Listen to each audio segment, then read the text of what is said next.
Good morning, guys. Welcome back to Anything is Possible. Jay Fish says, good morning. Good luck. Be working. Appreciate you stopping in and dropping off the thumb. Thank you. Thank you. Just got set up. It was fun getting set up. Members got to see some fun action, maybe. But we're going to get fishing right away here. I'm going to go out there. As soon as I get this tent to anchor to the ice a little bit more here, I'm going to go out and put 2 minnows in. I've already drilled the holes, so basically ready to go there. I'm going to use a butter worm for starters. There he is.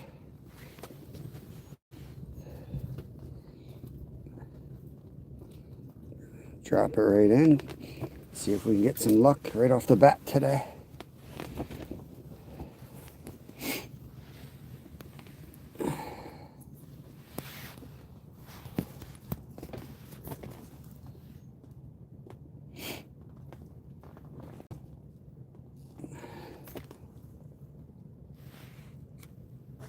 Rally car. What's going on, bro? We're just dropping down. First one down here.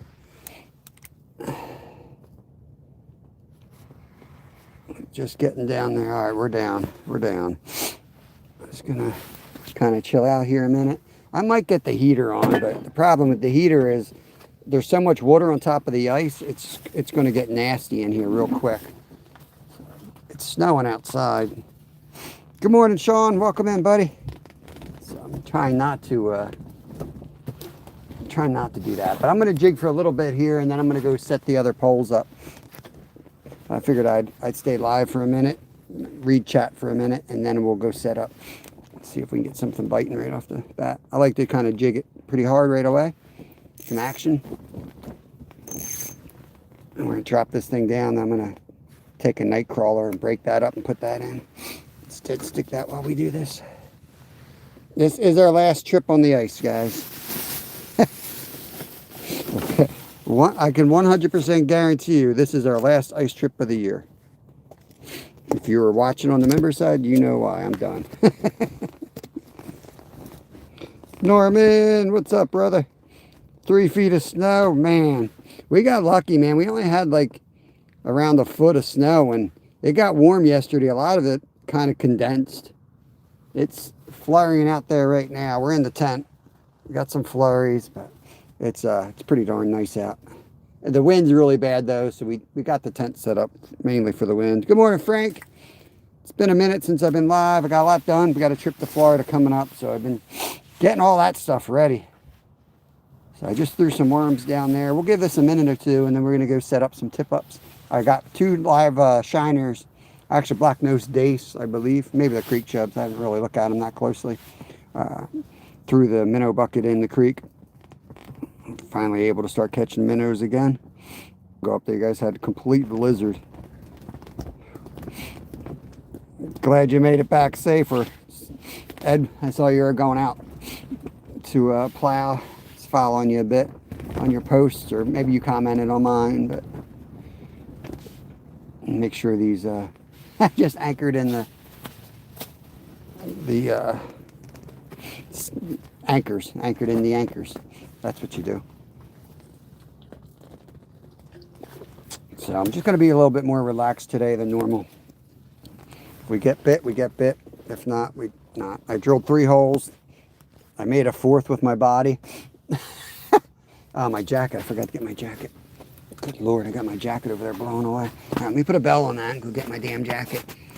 It's only a $1,200 jacket. Like, what the hell's that? It was funny, I took it off because I said I might fall through, and then I did.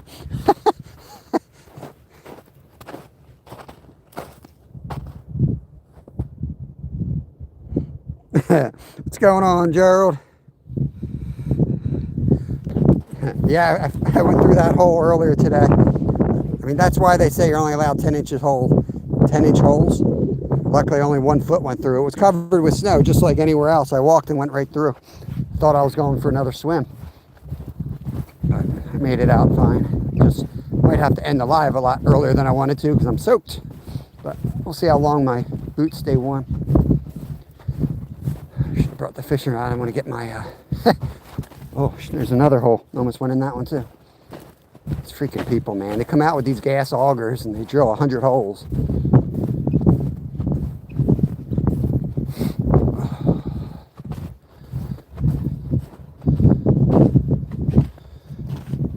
This is so bad, guys. This ice is really bad. It's our last day on the ice. Yeah, right, Jimmy. Yeah, I went through a hole on the members live. I was coming out to drill the hole and I went through up to my crotch. So my foot soaked.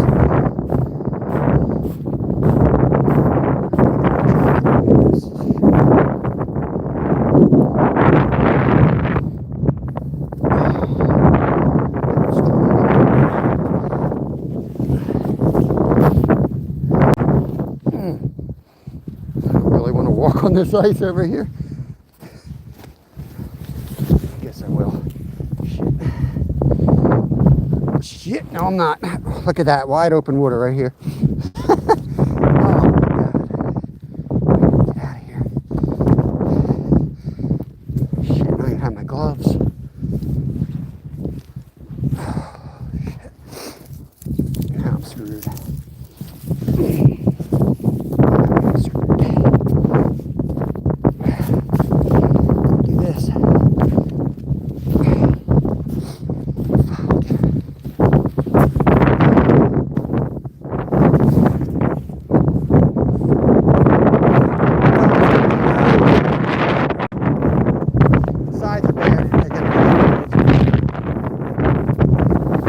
Bad, middle's bad, everything's going bad.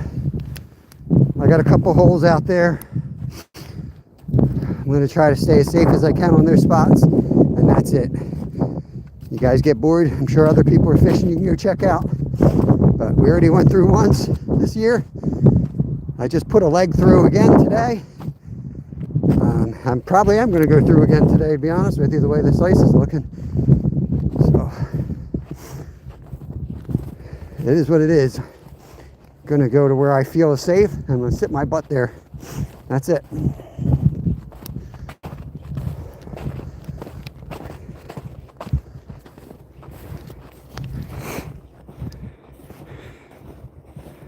Finding Joy.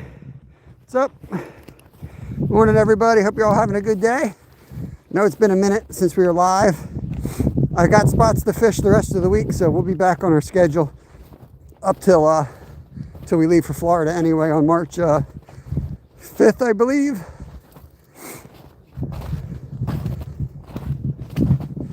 All right. Well, while my hands are wet, I might as well get the other rods in the water. Right? Right. This is a good hook. That's a good hook.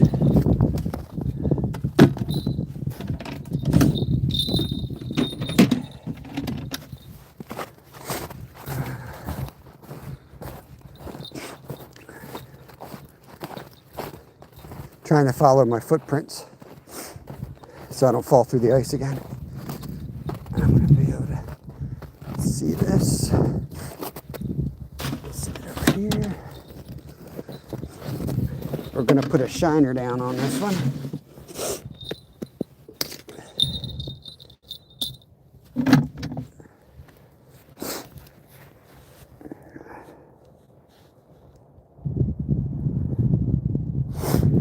Yeah, it's I wouldn't be out here anymore, guys. It's time to call it a season in Pennsylvania if you're southeast. How are these minnows? Freaking tadpole in here.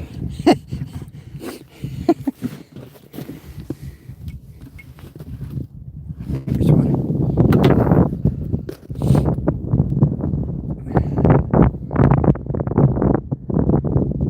These minnows are a precious commodity this time of year. And we had to climb down the rock wall through the cast net into our creek to get them. So. Let's get this bad boy down. Rod in the tent just got a hit.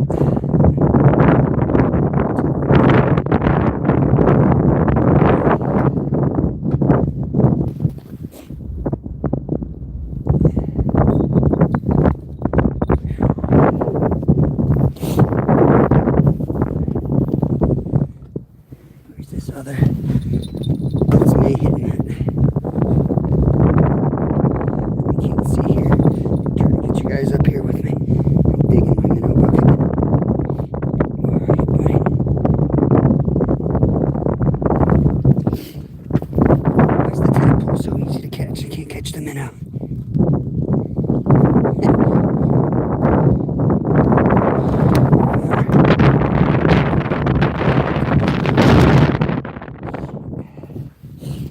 I don't know, guys. I'm feeling cooked today already. I'm feeling cooked. Damn it. I don't know. Let's just save this guy. Let's just go with the 2 rods. Fix the damn tank.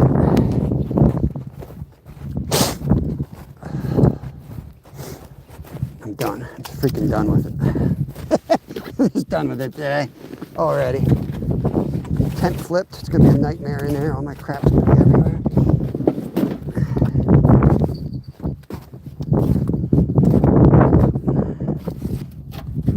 Lay that down.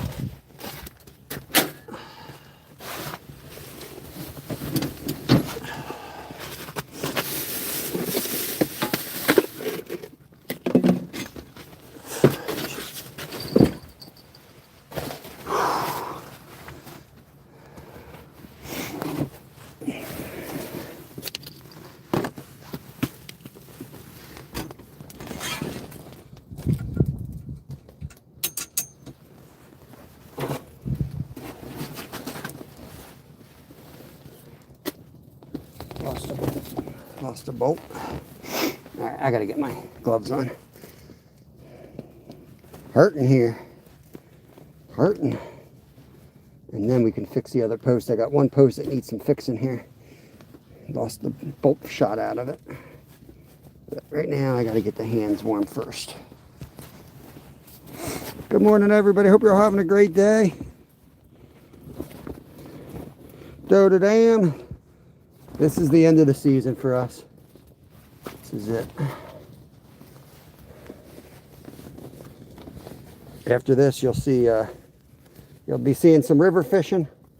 We'll be transitioning to carp, catfish, maybe some muskie. But yeah.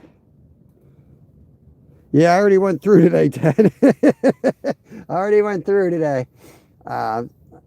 There was a hole semi-covered over, and I stuck a foot right through it, went right up to my freaking crotch, man. So I'm trying to get warm. Oh, thank you, Dorothy. Appreciate that.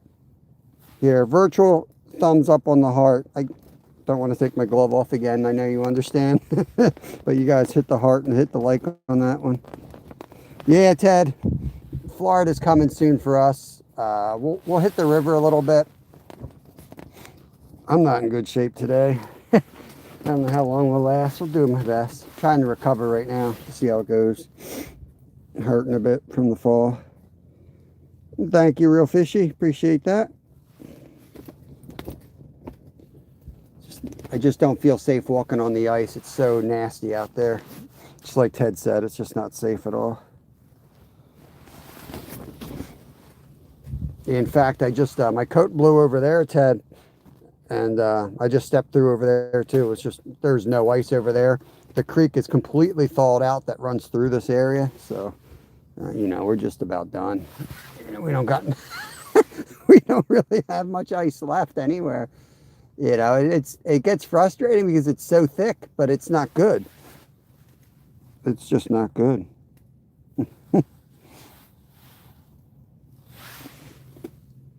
But just gonna chill, man. I'm just gonna have my coffee and relax, and hopefully it'll get fired up. Once I can feel my fingers again, we'll actively work them. I'll get the heater turned on and all that fun stuff. Good to see you. Peace. Appreciate you guys. Missed you guys not being live for a few days. Popped up a couple times on the member side, but for the most part, I had to just kind of put my head down and get some stuff done last week. A lot of upkeep on gear, trying to transition from winter into spring, and we got a big trip where we're driving down to Florida, so we're prepping all the saltwater gear. Yeah, I'm trying. My leg's soaked, man. I hurt my knee pretty bad. I actually thought I broke my leg for a second, but I think it was like out of its socket or something. Then something like kind of clicked, and now it feels good again. But I went down hard, man. I went down freaking hard. I got the other rod set up there with the, I think it was a black nose case, I believe I put on that one. We can't catch a break. I didn't. Obviously, I'm walking on it, but I didn't break it, Glacier. But I think I popped it out of its socket or something. I've been wearing a knee brace already. I've got some issues going on with my left leg. And that didn't help it.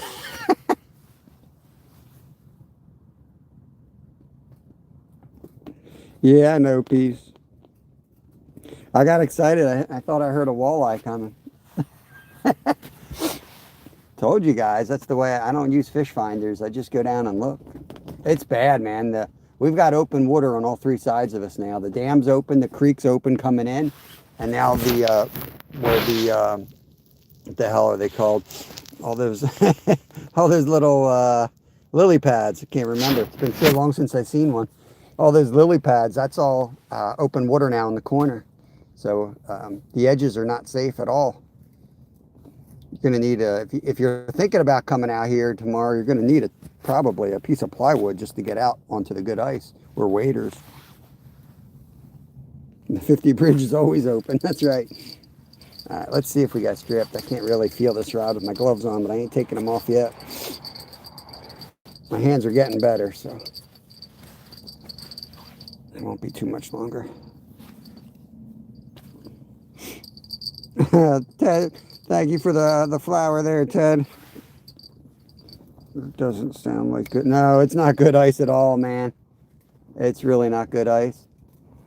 The rod's getting hit. Let's see if it goes down over there. Let's take this bell off. It's just bad all around today, man. I got up and my tent blew over. It's one of those days you need to go back in bed. But I don't have a lot of time. I work tonight, so I'm just going to soldier through and get this thing done. Or else I'll be mad. If I set out to do something, I don't get it done, and I'm like miserable the rest of the day.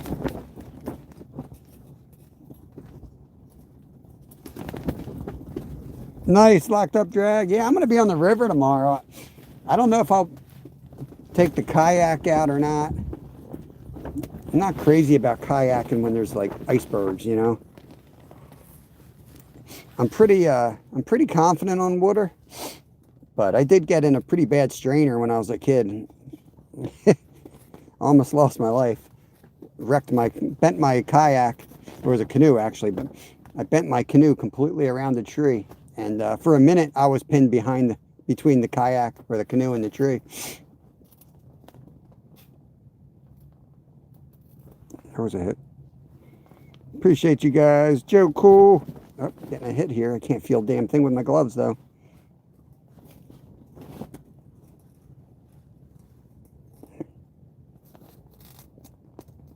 Come on, fish. 45 awesome people. This is it, Joe Cool. I put a leg through today, so this is the last day on the ice for me. My mom sees that, she's going to flip out. I already went through once this year.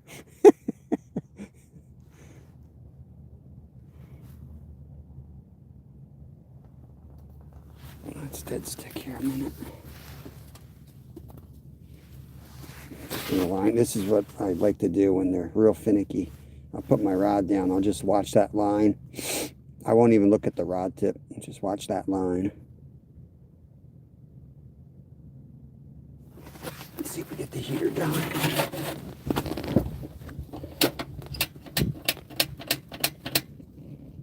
You know what? Which way's the wind coming? This way. Right over here.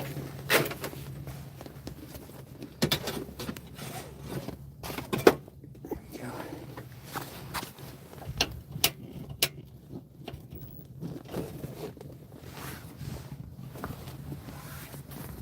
Get some warmth going here. As soon as I get that fired up, take my other glove off. Leo said he doesn't do fishing meetups on his live last night.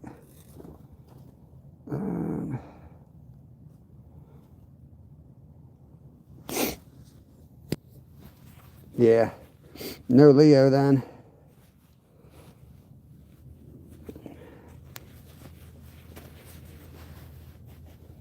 You know, we got to get June T. I saw June T in, whose chat was he in? I was hanging out for like 4 hours in somebody's chat, and June T was in there the whole time. Hey, Nicholas, we're in the United States, in Pennsylvania. Welcome in, buddy. Yeah, I'll try to get June T. Catching a cold, Ted. Right now, I'm trying to get my hand warm. I do have one minnow on out there, so I'm hoping to catch a pickerel or a bass, and then I'm jigging for whatever else in here. I would say for like bluegill, crappie, and perch, but I seem to catch more pickerel jigging a worm than I do on the dead sticks. Look, it's snowing pretty good out there. I don't know if you guys can see that or not, but it's really whipping.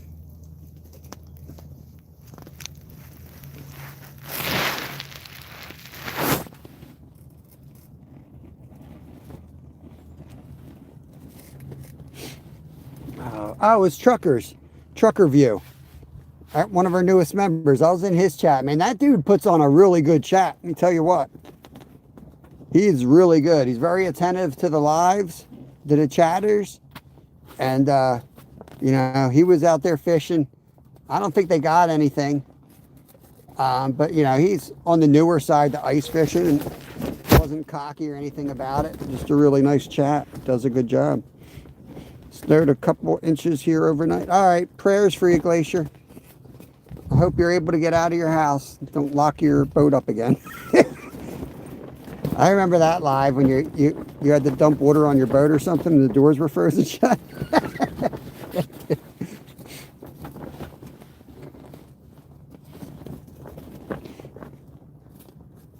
Oh, I got it fired up.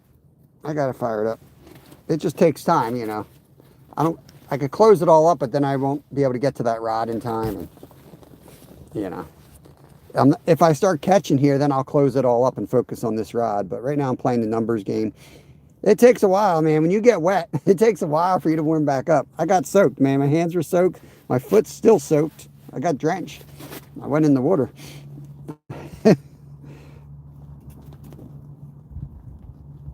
What's going on, Marilyn? Got a nice drone picture of the 50 bridge on your community page. I'm going to drive right by that in a couple days. I didn't catch anything yet, Nicholas. Just got set up.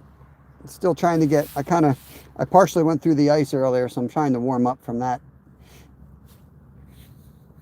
Hopefully we catch. This is our last day on the ice, so kind of between seasons here in Pennsylvania. We've been ice fishing since before Christmas, honestly. Non-stop before Christmas. It's been probably my best ice fishing season ever, but it's definitely slowing down now. And the problem is in my spots, like this spot here, is they're moving shallow, and that's where the ice is too dangerous to fish. So it is what it is. Making the best of it. Hopefully they'll swing by over here. But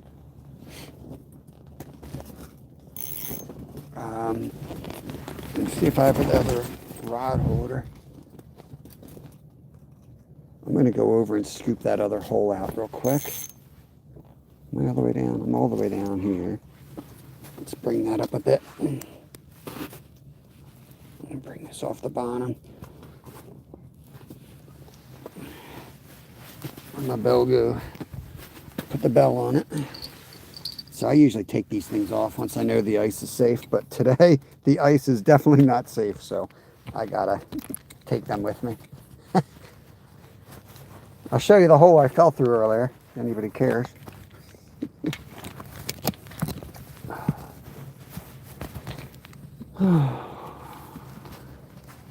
I'm pumped for the Florida trip, and then after that, I'm pumped to go back to like kayak and creek fishing, because then warmer weather allows us to get the yard ready, and we do a lot of catch and cooks. Fillet table will be rocking and rolling, the hammocks will be up. We'll be able to just come back and go live. That's the hole I fell through. It's pretty damn big. That's why they have a rule about only 10-inch holes, so you don't go all the way through. Yeah, we got plenty of ice here, Joe. Cool. It's just not good ice, man. It's just not good ice. It's like over there is open, over there is open, and back there is open. like just like zero ice, open water. So it's just like, you know, it's 15 inches in one spot and 4 inches in another. And since it's been so warm, even though it's below freezing today, since it's been so warm, you know, anyone that's been out for the last week drilling holes, it's like Swiss cheese out here. These guys come out here with their gas augers and drill like 50 holes. Oh, I might have a big fish here, guys. Or I'm snagged on something. I'm probably snagged on the bottom of the ice. Yeah. Got excited there for a minute. That's what Zyro does. That's what Zyro does right there. Thinks he's got a fish every 2 seconds.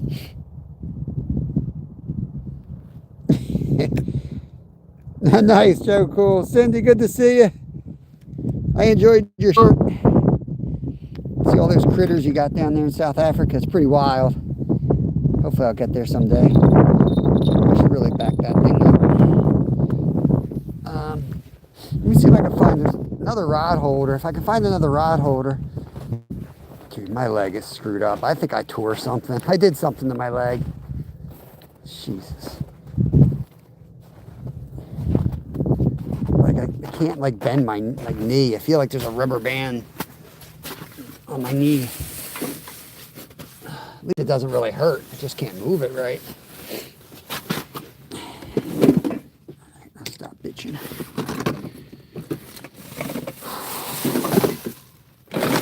Water's gonna suck tonight. We're just gonna let that go. We're gonna let it go. We'll give that a while and then we'll change holes. And I don't know. Nah, screw it. Let's go put something up there. We got another tip up. We could do a tip up. Let's see. Do a tip up like that. Let's see what's on the other one. Sorry, bouncy guys all around. Trying to get organized here. Yeah, let's go with this one. Oh, there's my other bolt I was looking for. ADHD is real, guys. Let me tell you. Get this back in this hole.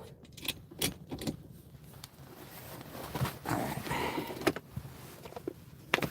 This is an HT tip up. HT Enterprises. Icefish.com.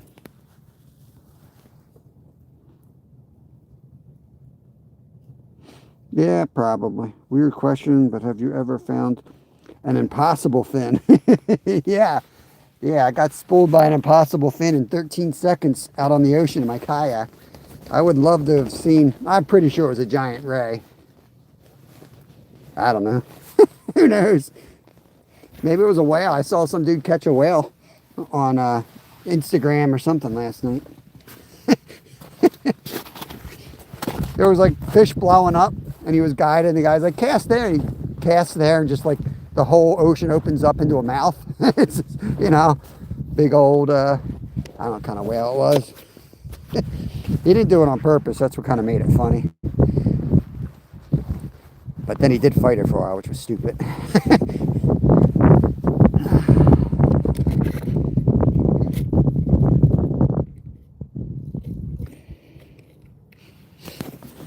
Let's see what we're doing here. Make sure this is going to actually open here first before we go trying to catch a minnow. Should be good once we're down to that Dacron. Okay.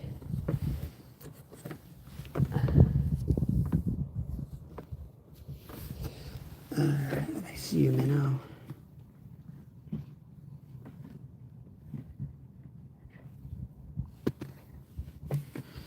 There you go. That's a pretty big minnow. Let's get this guy over. We're going to follow our trail so we don't go for a swim again. No more swims till Florida. I hope.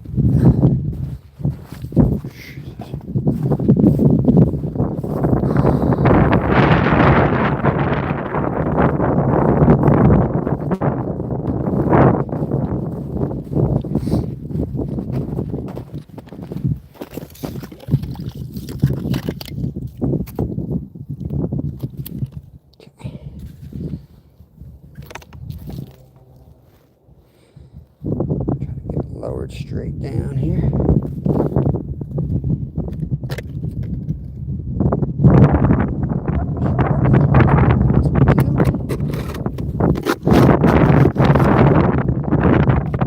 This over here.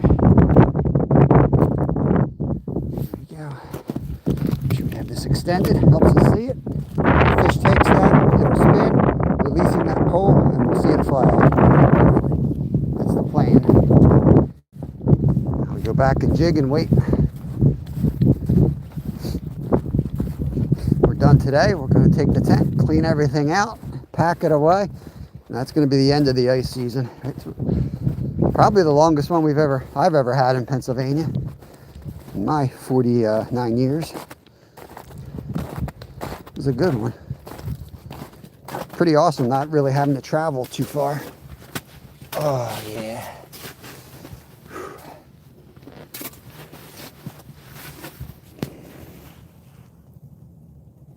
Zyro was fired up last night. Florida trip is March 5th. We leave March 5th. We'll have the RV on the 4th. Vanessa Kitty, I'm not sure if I said hi. I saw you in there. Temps have been all over the place. So we got like a foot of snow yesterday or 2 days ago into yesterday. We had like a week in the 40s and 50s and maybe even 60. And today's below freezing. Tomorrow's 50s. All over the place. Carlos, what's going on? Get out of here. Ginger Ninja, what's going on? I just got back from school. Nice. Back from school. You must be over in the UK. My kids are just gone to school.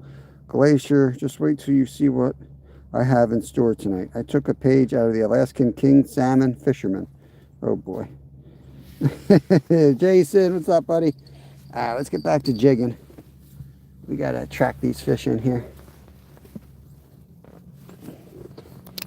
Not for lack of trying, but there's not many places to go today, guys. So I figured this is the only spot that I could get to with semi-safe ice. And I wanted to get one more shot on the ice. We were going to go up to a lake that I love this weekend, but then the blizzard was coming and they're calling for like 3 feet of snow and all that crap. So we kind of had our season, you know, couldn't really go up there and deal with that. Wouldn't have been responsible to be driving your kid up on the road. So just stayed home. Our trees are tapped, Joe Cool. We're already producing. We don't get much. We only got like 4 trees, but my older boy taps trees for maple syrup. Extra cold there. Let me go check this guy. It's still on. A lot here in Pennsylvania, a lot of the lakes are now frozen. Jeez, closed. Anywhere that's stocked with trout in the state of Pennsylvania is closed down until trout opens. So this is a tough time of year for us, which is why we go to Florida this time of year. So we're kind of just, we're just coasted into that, basically. In the UK, I figured that much.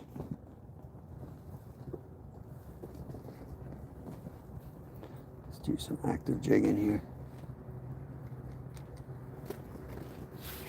Check my drag. A lot of times this is when we get a big pickerel. Actively jigging. Bait fishing, what's going on, brother? Oh, here comes the plow. He's going to plow me in. Don't plow me in, brother. Oh, man, he's going to plow my car in there. I know he is.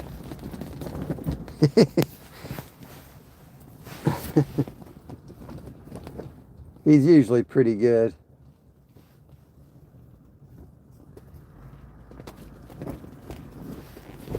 I knew that was going to happen. That's why I didn't get here early. I usually get here first thing in the morning, but it was pretty deep snow going into the parking lot, and I didn't feel like messing with it.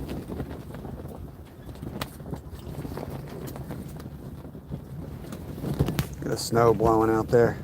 Got a snow tornado over there. See if it forms again.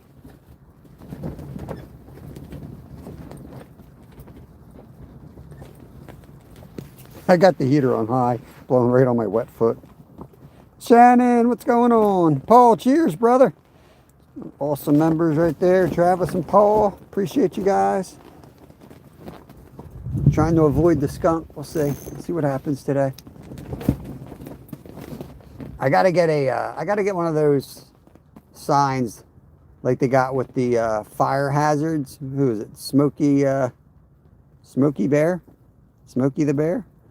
I mean, it's like high risk of fire. It'd be like high risk of skunk. Today's high risk of skunk. But we're trying. Indiana next year. Nice. Corey, it's not good. Not yet. Anyway. Not good, not yet. But we're trying, man. We're out here trying. This is the last of the ice. This will be my last day on the ice. It's just going to crap fast. Move the heater over on my wet foot. Gotta dry off my wet foot. Ain't gonna dry it off, but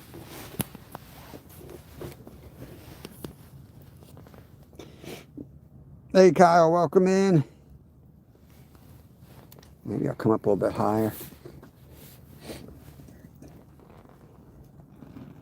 Right now I just got a little tungsten jig on, my go-to, and a little butterworm. I've got 2 rods set up out there. One with both with black no stace. This one's just a rod with bells on it. The one down there is a tip up. So hopefully they'll get hit. I usually just drop it to the bottom and I work the bottom foot, but sometimes they do come up a little bit higher, especially the crappie. The crappie will feed upwards usually, so definitely will bring it at different elevations, work my way up the water column a bit, and then drop it all the way back down. And sometimes they hit it on that drop. Watch that line as it drops, and sometimes it'll shoot off.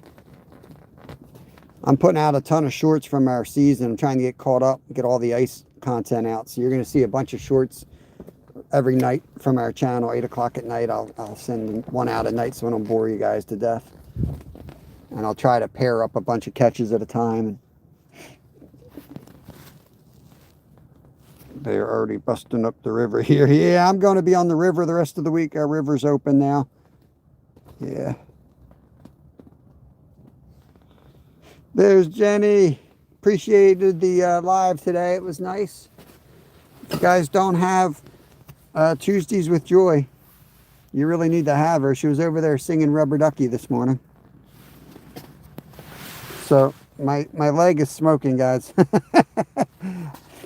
I fell through the ice again today, so I got soaked. So I'm trying to dry myself out, which, you know, is dang near impossible. Below freezing. But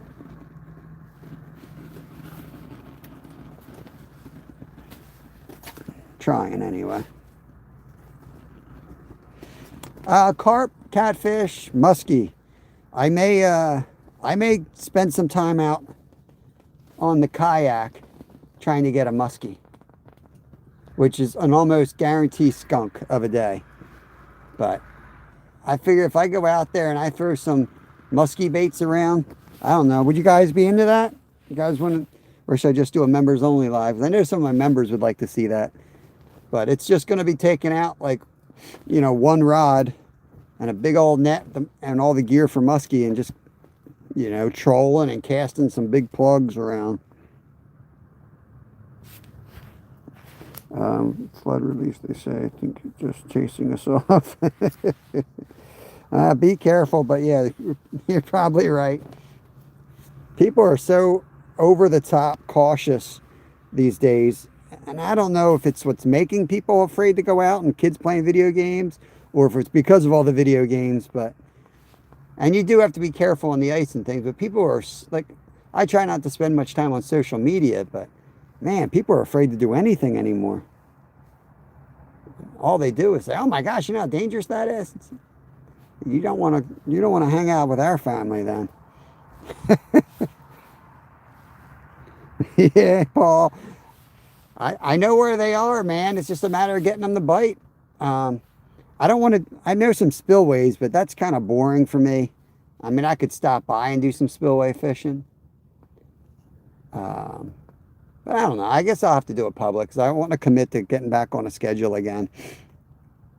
You know, but I know most people will just come in and be like, have you caught anything? Like, nah, man, I'm trying to catch a muskie.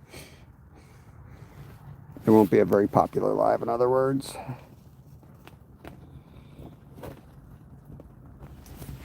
Haven't had a flood since 97. Where do you live, Corey? What part of the world you in? I feel like we have floods every couple days. They keep paving everything, you know? That's what happens, is the water runs off quicker and quicker, and you have these flash floods. Instead of a little pond being overflowed or a creek overflowed and some area flooding out, everybody builds their own little seawall to protect their village, and they just pass the buck down to the next to the next sorry saps who can't afford, you know, it's usually some poor area. They get slammed. 1,400 subs reach. Awesome, Paul. That is awesome, man. We're close to 10K, man. You know how every time we hit a threshold, we go backwards for some reason. Yeah, we lost a lot of subs. I took 1 week off and we lost 110 subs. I don't normally count, thank God, but man, that was a lot to lose in 1 week.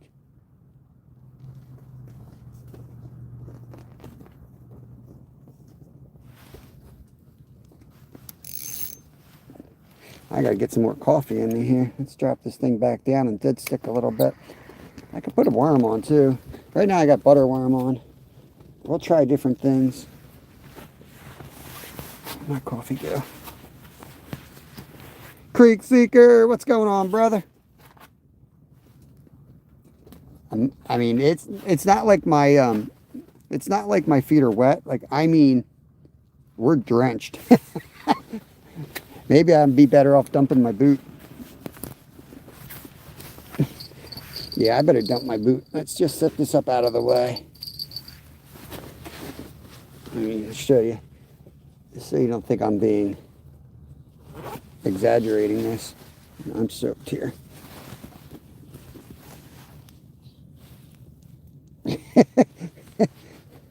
I am soaked, y'all.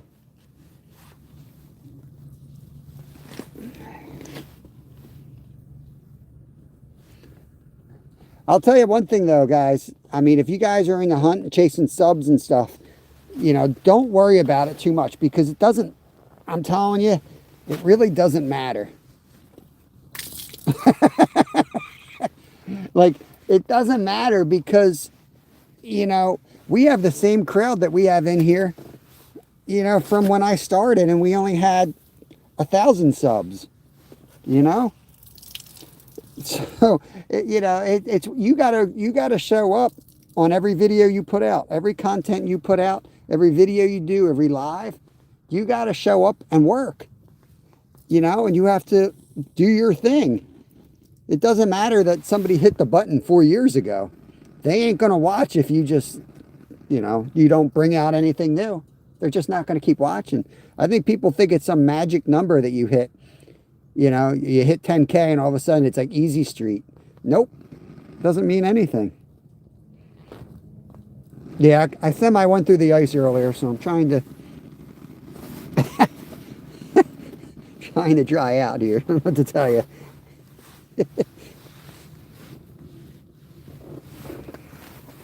Oh, Lord.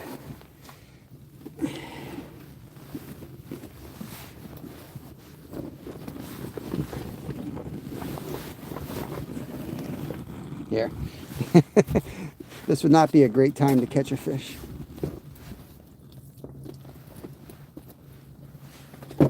All right. Yeah, we kind of went in. We kind of went in again today. Oh, man.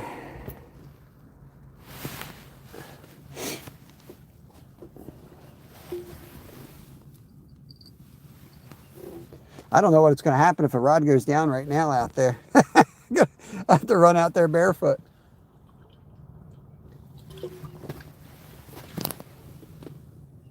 Right, Corey? I started the live today on the member side by saying, you know, all these like ice fishermen, they lie, man. They lie. They're like, ice fishing's so much fun, and no, it isn't. We'd all rather be in Florida. We're just like lying to ourselves. We're all delusional. I think that's what it is. After 3 months of ice fishing, I think we're delusional. We get so hot in summer that we're just like, oh man, I can't wait to be cold. And then you go out there and you freeze your ass off. And you're like, screw this.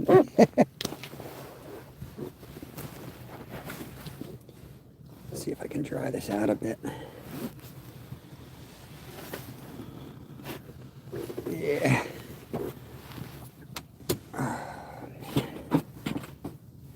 Alright.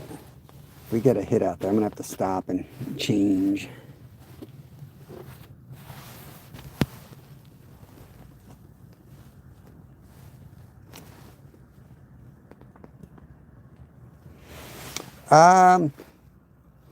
Yeah, I stepped through a hole, man. They had like a freaking, I don't know, way more than a 10-inch hole out there. I stepped in it, went up to my crotch. That's how I started my live today. The ice is no good, man. I wouldn't come out here, Nolan. This is our last day.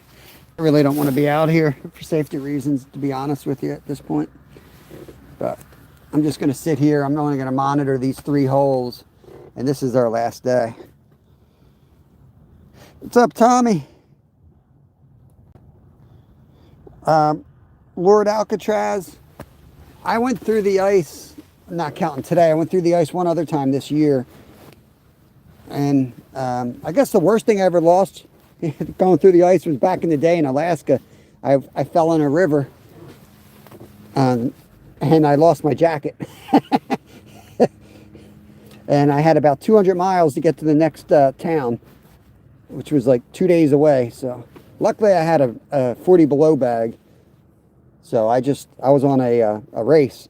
So I would race as hard as I could, sweat like a mofo, strip down and hide in the bivy sack for a while, warm back up, eat, you know, cook some food in an MSR stove, hop out of the bag, race my ass off for another 8 hours, lay back in the bivy sack till I could get to town. And I think I traded extra pair of pants with somebody to get a jacket that I had extra jacket of. Something like that.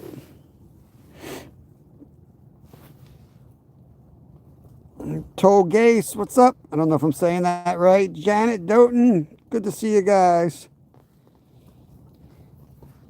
That is awesome. Not planning on it. Yeah, it's soaked. I just dumped the water out of it, Anthony. I just dumped a bunch of water out of it. Yeah, it went down my leg and into my boot. They're waterproof, but not when they fill up like a bucket, man. I have to go back and, yeah. I already did, Tommy. You missed it, bro. You missed it, man. I went through the ice on the member side this morning. That's why I do the members on the way out, to test the ice. You know, especially in conditions like today. Like we're basically back to the beginning of the year. Beginning of the year, you crawl out here afraid to take a step, you know. Last 2 months, we basically just trotted out here. Don't even know where our safety gear is. We just roll out here with a $300 sled and hot wings. This time of year, you're like, uh-oh. Every step, you're like, am I going in? Am I going in? But it is what it is. It's how the season comes to an end. That's what I love about Pennsylvania. Like, I'm pumped up for summer now, you know, and then I get pumped up for ice fishing. I love the changes in the season. I think I would get tired of, you know, not having seasons. I might throw a night crawler on. Change it up here. Find them.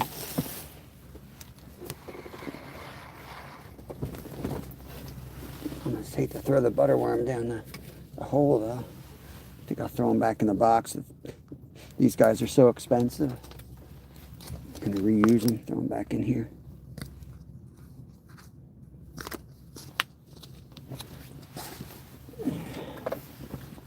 We'll throw a whole night crawler down there, and then we'll, soon after that, we'll pull them back up and break it into pieces. I like about a 1-inch piece. Just a little tiny jig like that, little sparkle on the front. That's what I like to use. Grant Anderson, what's going on, brother?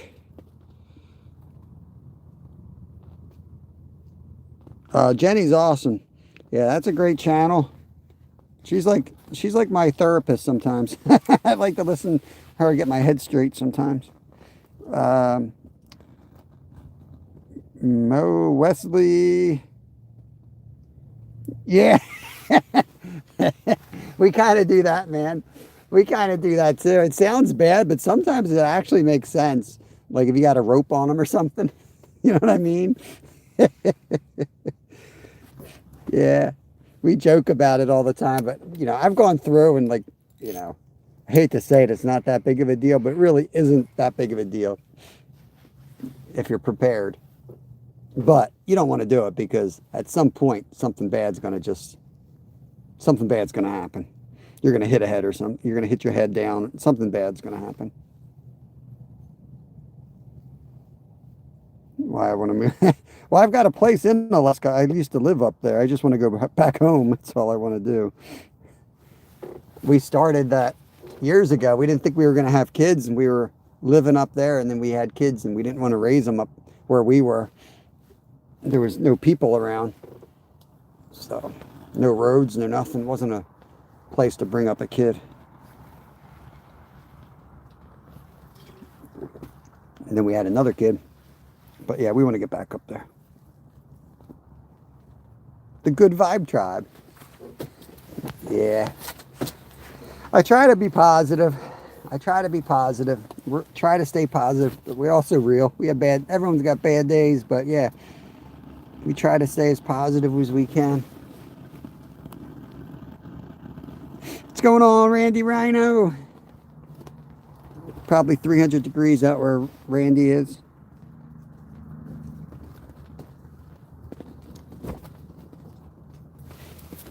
Let's dead stick this big old night crawler, see if anything wants to come over and whack it.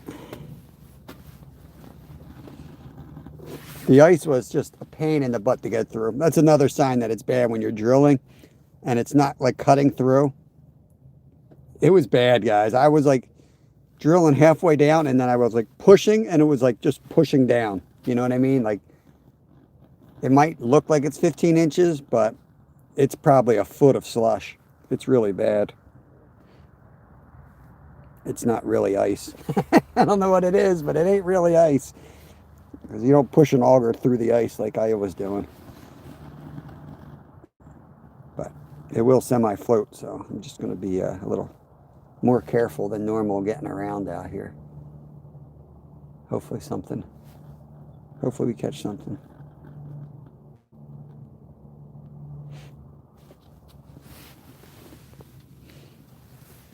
So as soon as this melts, and I get my kayak out here, I go to the back of this spot where a creek flows in. And that's where I think the majority of the fish already are. I think they're staging back there. But like I said, the ice is no good back there at all. The ice is barely good here. Just waiting for the fish that might still be in this area. All right, so this is what I normally do. I like to start with a whole one, but I'll throw some pieces down now. And we're just going to put like a 1-inch piece on.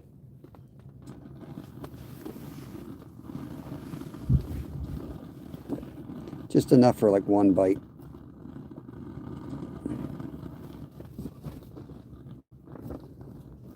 Come on, bro. Put it on like a sock. Just like that.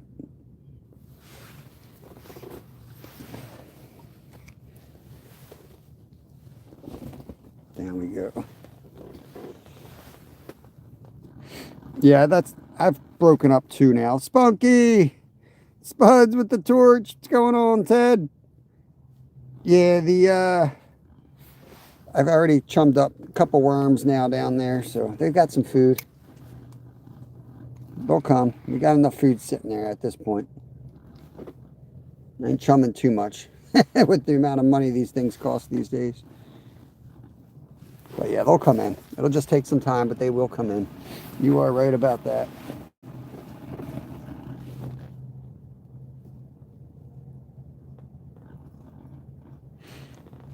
Yeah, Grant, I just can't get up there, man. I mean, it's wide open.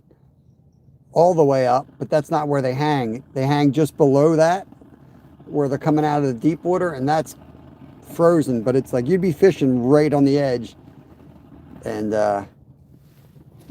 it's just it's not good here. Some years you can probably pull it off, but this ain't the year for it. And then we got 12 inches of fresh snow last night, and it was like 45 degrees, so it's slush. It ain't pretty. It's just definitely not pretty out here. I think I'll just wait another week and then hit them with my kayak, you know, where I don't drown.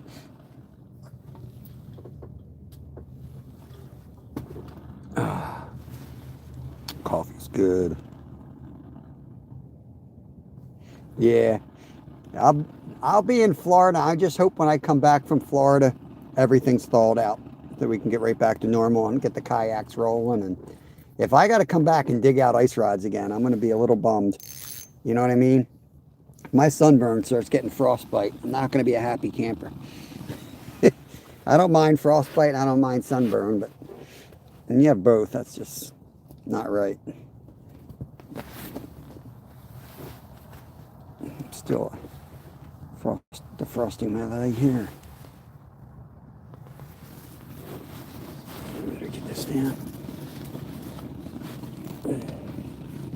I got ice on the inside of my pants. This ain't good. Don't forget to hit the thumbs up, y'all. We got a couple rods out. I'm jigging the rod in front of me. We got a couple rods out. They were shiners on it. Actually, black nose days, if you guys know your fish. And hopefully something will hit. But waiting for him to wake up. I haven't caught anything yet today, Zian. We don't skunk often here, but like I said in the beginning of the live, this is a high risk of skunk today. We've skunked twice this whole year, like, you know, a year and a half. We went 6 months and we got a skunk, and then we skunked maybe a month ago. Well, the last time we skunked, I fell through the ice, to be honest with you. So like we really didn't fish. I went out, drilled a hole, fell through the ice, climbed to safety, and said, screw this, and went home. That was my last skunk. So, if you want to count it. Hey, DC Outdoors, great channel right there. DC Outdoors, professional ice fisherman, professional Canadian. What's going on, brother? Hope you're doing good. After that spring bite, we will catch them out here. They'll start getting up in the weeds, and we will catch them again. I'm about to go over and start jigging those other rods a little bit, though, just see if sometimes a pickerel will sit there and stare at it. Still getting the smelt. I saw out in Washington State, Luminaire Shines was out smelt fishing. I've never done that. I'm still a little confused on smelt. Like, I know people call them smelt in different places and they're different things. So I'm not sure, you know, if a smelt's a smelt. When I say smelt, I'm thinking of the fish that the Italians eat for 7 fishes. They're delicious.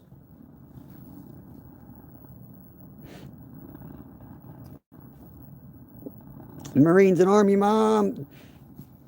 Yeah, Tuesday with Joy is awesome. She's always dropping out the links to people's channels, and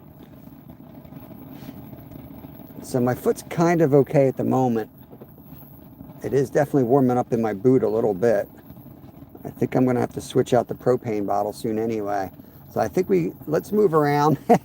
Go jig through the hole I fell in. Let's get our jacket on first.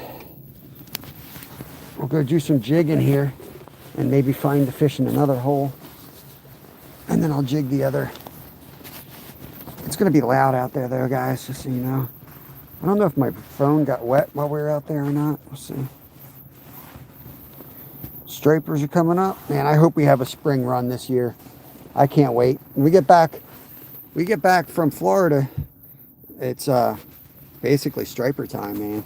We're going to come back. We're going to do the trout thing, and we'll enjoy the trout thing. I'm not going to lie. We really do have fun trout fishing because I love getting out in the creeks, especially after the whole hurrah of opening days. You know, I love hopping in the creeks, going out fishing, cooking on the creek, fly fishing, all that stuff. Coming back and being able to, like, you know, cook outside. It's not too hot, not too cold. But then right after that, like May, we're going to be down the ocean a lot. We'll be sleeping in parking lots down there. Waiting for the stripers and flounder and whatever else we want to chase down there. Stingrays, bluefish. Let's go back out. Let's get some jigging in the other holes done. And then we're going to come back in here. I'm going to close the door up and crank the heat again, because I know my foot's going to be frozen. This is the hole I fell in earlier. Look how big it is.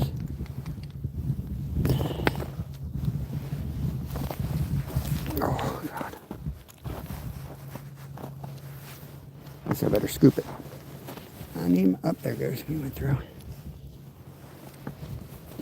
Sometimes only like 10 feet, 5 feet can make a big difference ice fishing. Feel weird giving you tips at the end of the season, but maybe it's somebody else's beginning of the season, or maybe it's something you'll remember. But I don't like drilling holes any closer than 10 feet because I feel like too many lines down the holes will scare them. But I would not hesitate to get out of the tent and move just a couple feet like that, because sometimes it makes a big difference. They don't move up, they don't move a lot, you know? They don't move a lot this time of year. They're over here, you think they're going to swim over there? They might not. They might just stay right here because there's a log or something. Who knows? That's where the electronics come in handy. And once you locate them, then you got to get them to bite. Yeah, we're going to be going, oh, we got the meetup. Yep, April 11th. I'll be at the meetup. I'll be bringing my kayaks for you guys to use, as long as you use them responsibly. I'll be at the meetup all day. I'll be on the grill, so I will hardly be fishing. I'll be running burgers and hot dogs at the cabin we rented. It'll be a good day up there for sure. Victoria, Lovejoy, good to see you. Welcome in. I'm going to dead stick this one in this hole. And we're going to go jig. Let me put a bell on that. I'm going to go jig the shiners here.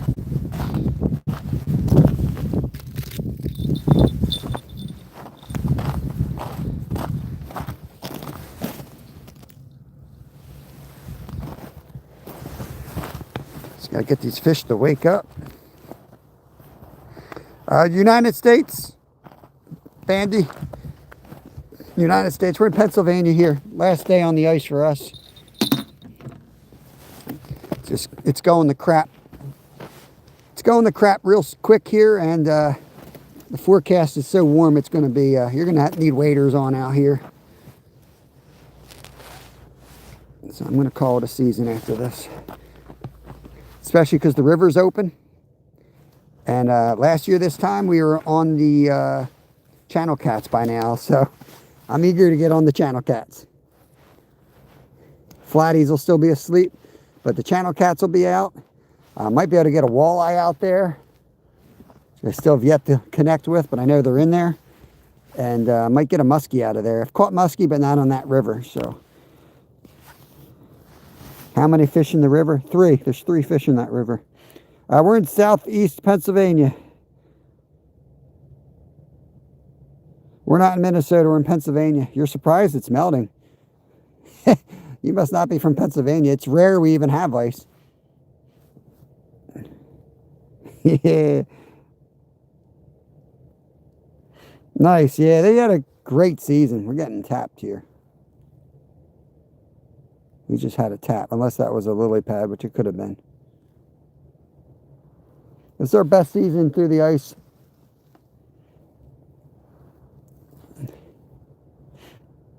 I should count them up, but I know we caught well over 100 fish this year.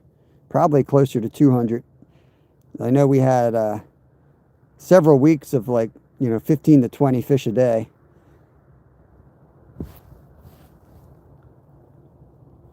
Bella Vernon. Never heard of that. Is that Pennsylvania? Yeah, I never heard of that. We're southeast, so yeah, we don't get ice around here too much. Not that you can ice fish on. In fact, they just opened the one lake like 2 weeks ago, and then they already shut it down. So that's how quick our season goes here. Steve's in the house. What's going on, Steve? shout out to Fishing with Steve. He donated earlier, I think on the member side. I appreciate that donation. Help cover the expenses. Let's sit this guy back down. I definitely had something there. Something there.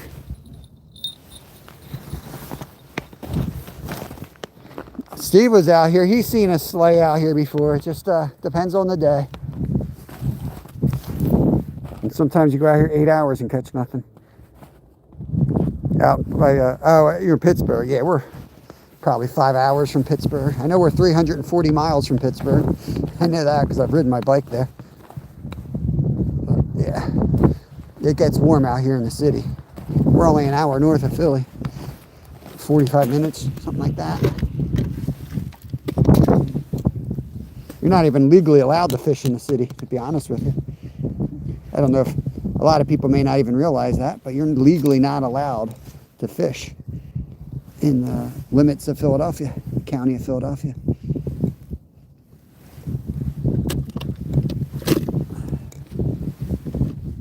All right, let's go back to the tent. Get back to jigging in there. Heard a bell there. Heard a bell there. Only got 2 rods out here with bells on them. One of them just went.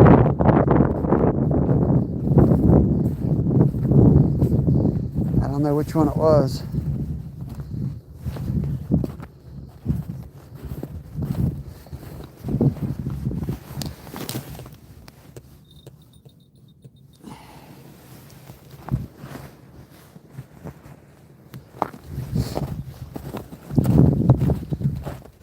Go in the tent, close the door, and warm up in there. Yeah, you're up north.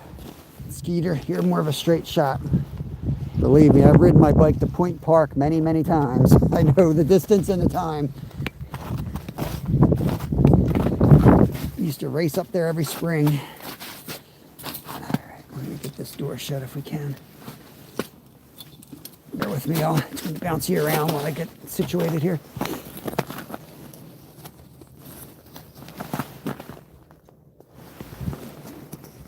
As soon as we get this all sealed shut, we're going to hear bells. You know how it goes. You can almost guarantee it. That's what's going to happen.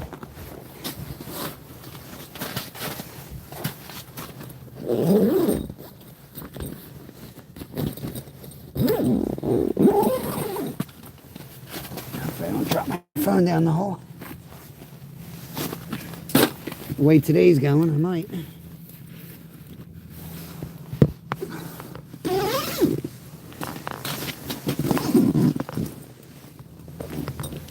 Okay. Whew.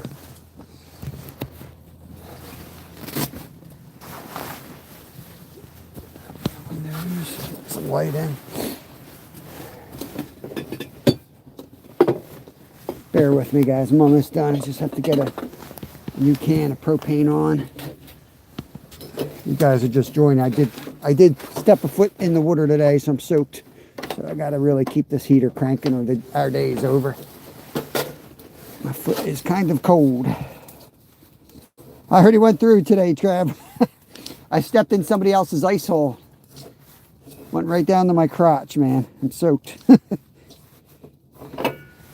Trying to warm up. But good to see you, Mr. Trev. Always a pleasure to have you in my chat. Yeah, feet are hard to warm up because, you know, heat rises. Sitting here aiming at it, aiming this at it, and what's going to happen is everything's going to get wet in here. You know what I mean? Everything's just going to get wet. Open up the vents so it'll suffocate, and get this thing back to fishing here. 109 people in here. Don't forget to hit the thumbs up, y'all. Let's get the thumbs up going. Appreciate it. If you haven't subbed, please sub. We got some awesome content coming. We're going down to Florida. We will be popping up live all the time. Be on the member side a lot on the trip, but we go live every day, all the time anyway, so you'll still see a bunch of lives, even if you're not a member. But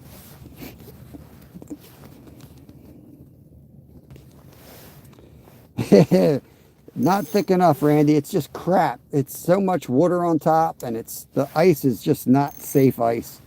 Um, in fact, I drilled down like 4 inches, and then I pushed the auger, and the auger just went through.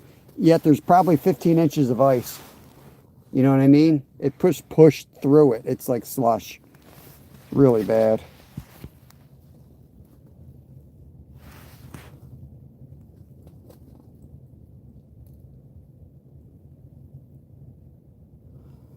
All right, sounds good, Steve. Don't forget I got bait in the freezer, man. I'm going to take some out tonight.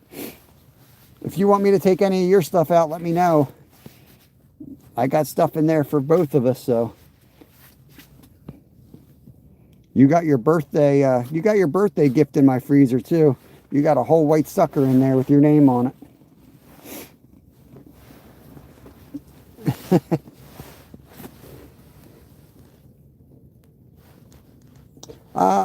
I used to work out really hard, so I'm very confident in my physical abilities, even though I'm old and out of shape.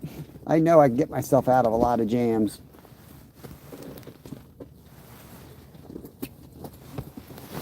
That's just my background with adventure racing and ultra endurance stuff. I've been in some bad spots before. It kind of makes me feel like I'm living, to be honest. I like being on a little bit on the edge.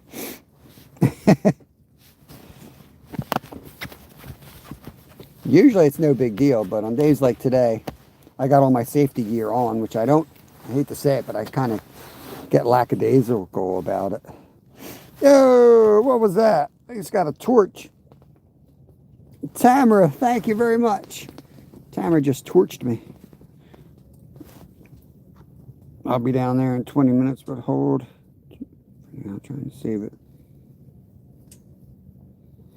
Are you coming here, Steve, or are you going to the river?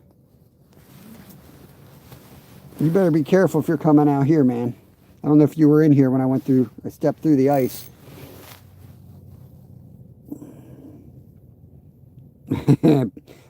Billy Perch, where are you? I'm looking for a perch. I don't know, man. It's tough. It's tough trying to get anything to bite today. There's no action at all.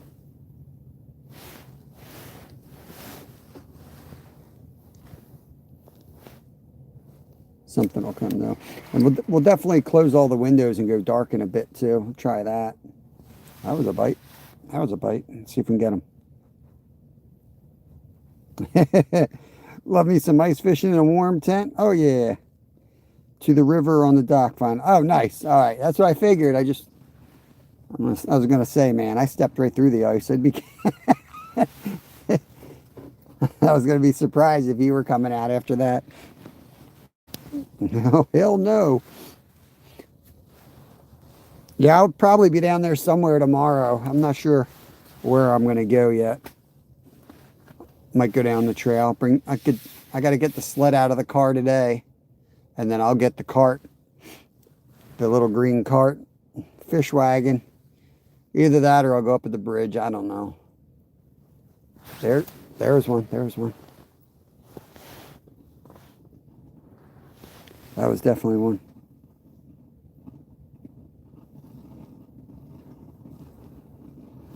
Didn't feel like a bluegill either. It felt like a pickerel.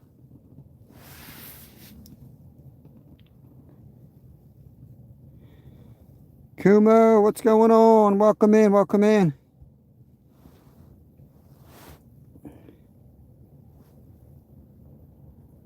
Yeah, that field's going to be a mess tomorrow. All that drainage is going to come down that hill. So I'm probably going to go down along the trail where I can kind of set up without dealing with that stuff. Trail might be a mess too, though. I don't know. I don't know if they plow that.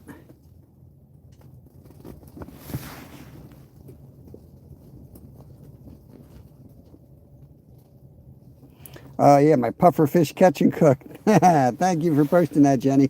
That is one of my favorite videos. Thank you all for the 100 thumbs up. There he was again.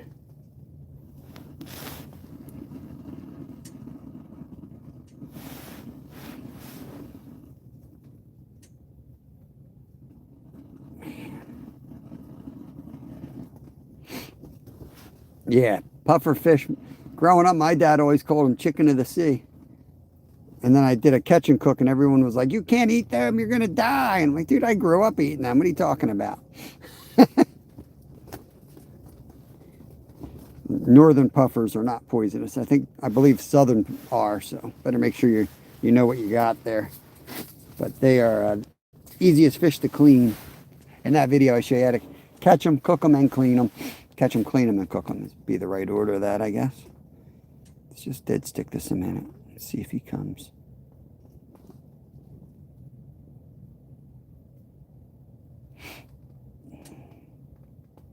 I thought about taking today off. I really did, because I knew it was going to be like this. But puffer fish is delicious. So so for you guys that don't know, they don't have ribs, right? Like a regular fish. So all they have is like a wider than normal backbone, like a paddle. It's a lot like a chicken wing.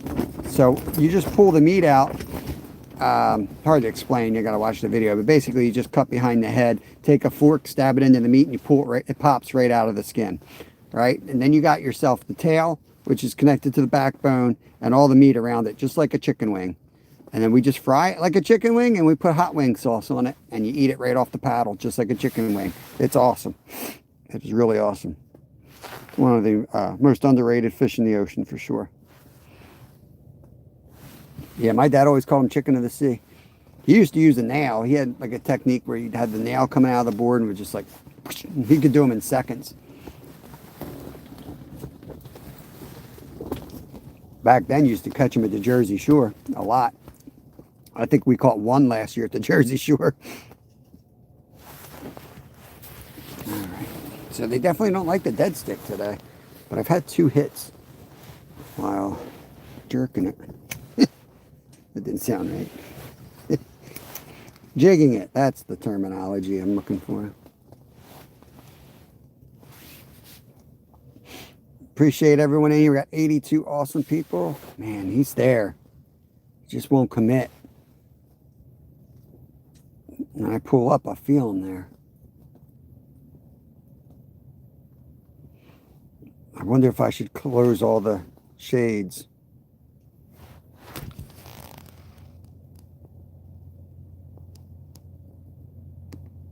Hey, the merch, appreciate you. Thank you, thank you. Might shut these shades and try to... There was a short I did, of course it bombed. Like all the shorts I really care about, that's what's so weird about YouTube and the algorithms. Like you take extra care to make something really special, it bombs because algorithms, you know, are based on some really similar type things. And as soon as you break that, the algorithm breaks. But I did a whole day out here where I was sight fishing. I almost passed out because my head was bent over down the whole damn day. And I'm thinking that we might need to do that today to get the bite. Let's try it. Hopefully I don't suffocate with this heater on. I'm gonna go dark here. Just give me a minute. I've got to shut the blinds. We got everything. All right. Now what we're gonna do is we got to get a little extra line out here. Gonna put the rod in its holder over there, kind of get it out of the way because we're gonna hand line.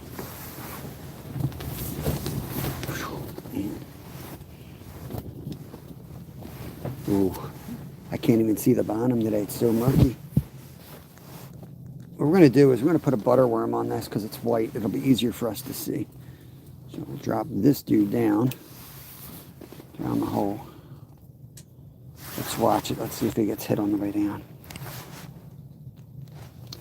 It's really murky. It's hard to see today, isn't it? Huh. Really hard to see there and there today.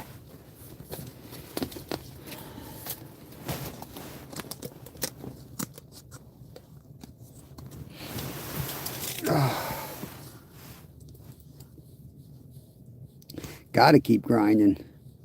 You gotta keep grinding. If you're gonna try to commit to fishing for a living, it's gonna be a grind, whether you do it commercially or on YouTube or both.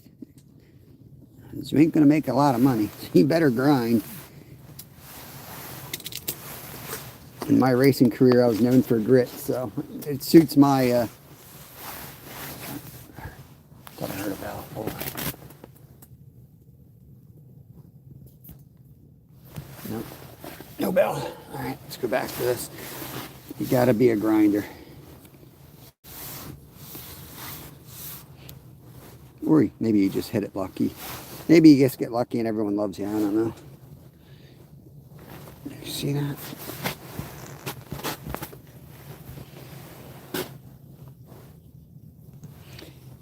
Yeah, the water clarity is gone, guys. You ain't gonna be able to see down there, but that's okay. Even if you can't see down there, the important thing is sometimes like they'll seek that shade out. So by blocking all the windows, making it dark in here, it's the same thing as them like seeking shelter. This spot will be a little bit darker than all the other spots, and that might attract some fish to the area. So we'll see.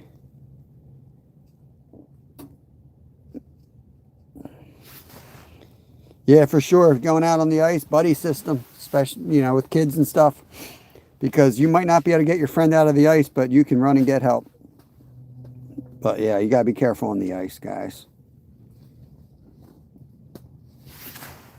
Appreciate that, Tamara.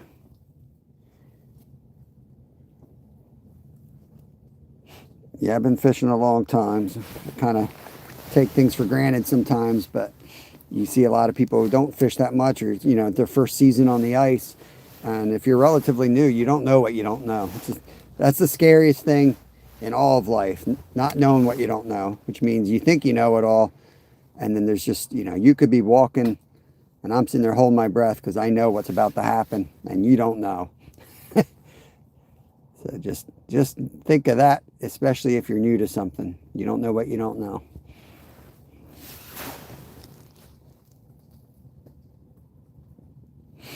Yeah, Randy, I'm getting the itch to go after muskie again. It's just, you know, I kind of got nervous for a while as I was trying to be like, you know, successful YouTuber. And for the most part, if you want to be successful on YouTube, fishing is, you got to catch a lot of fish. So, I mean, we had days where we were catching 100 fish a day just to keep everybody occupied, which is fun. I'm still going to do that stuff. But I think I'm not going to hesitate to go out and just get skunked all day and try to catch a dinosaur. You know what I mean? So expect to see some more of that.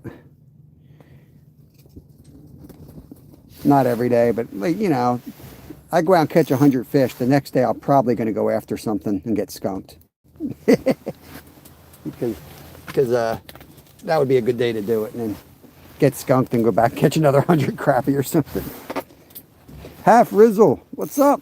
What's up? Welcome in. Thanks for coming in. Don't forget to hit the thumbs up if you guys are new. We're so close to 10K, guys. We'll do something fun at 10K. I don't know what, but we'll do something fun. I'll tell you, the one thing we're going to do at 10K is we're going to do a video, and this was my son's idea. He wants to do a video where we record 10,000 casts trying to catch a muskie. So I think that would be kind of cool.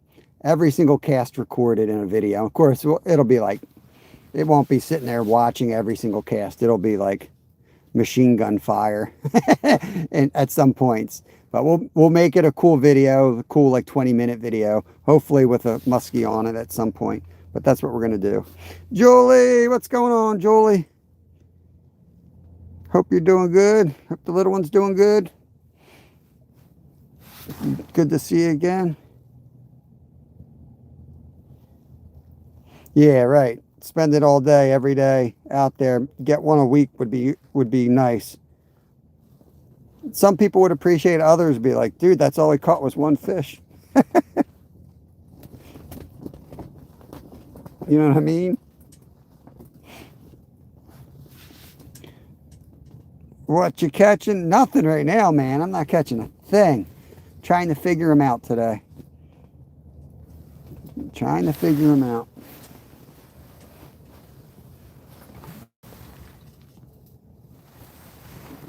Also drinking the rest of my coffee.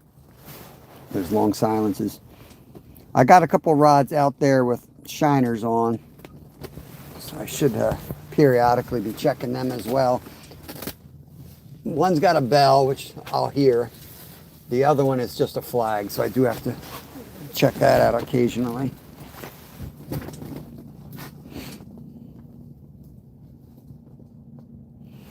Nice, man. 52 is a good one. Doing good. Yep, we're doing good. We're getting ready for Florida. Going back down to Florida soon, Julie. Should be fun. I haven't had a sip of alcohol since, about a week before, right before Christmas, I stopped drinking. So I'm not sure if I'm a little scared to start drinking again, but I wanted to have some beer on vacation and then just not have any at home again afterwards for like another month. So I don't know. We'll see. Trying to balance that out. Not crazy about being one of those people who are like, that was my last sip of alcohol.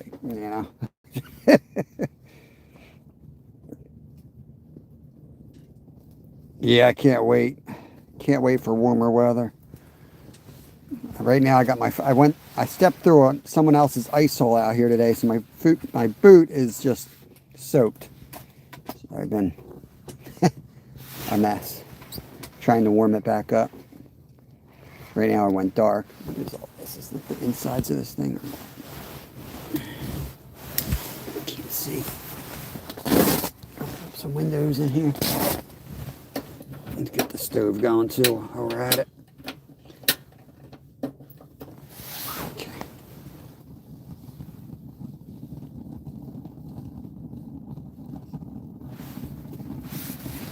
All right.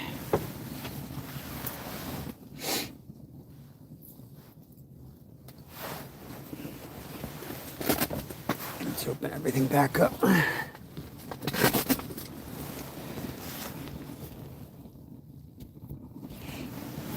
Nice, Ed. Yeah.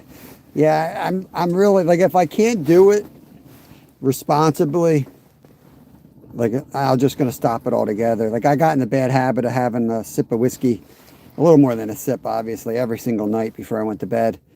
I have a lot of different pain, and I'm still struggling with that. Like now I'm not sleeping good. The whiskey always kind of helped me sleep, but I got some teas and different herbal stuff that's kind of helping me, and I just need to keep doing that stuff and try to replace that.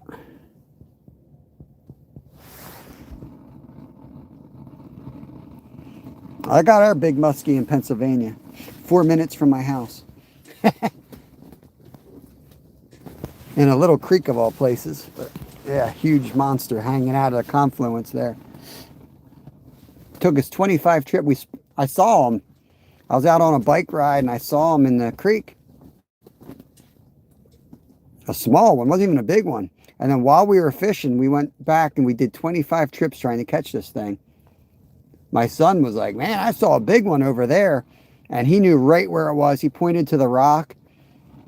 And I casted there and I casted that spot for like 45 minutes. And we had the rod sitting out there. And right before we went, I'm like, just jig it a couple times before you reel it in. It was getting dark. We pulled it up, jigged it, and he just slammed it. It was so awesome, man. It was my favorite catch I've ever had, just because it was like a father-son moment.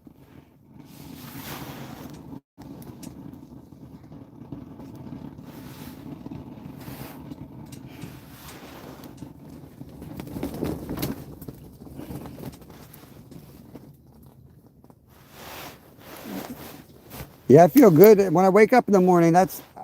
I feel good in the morning, and I don't have a lot of time. You know how busy I stay.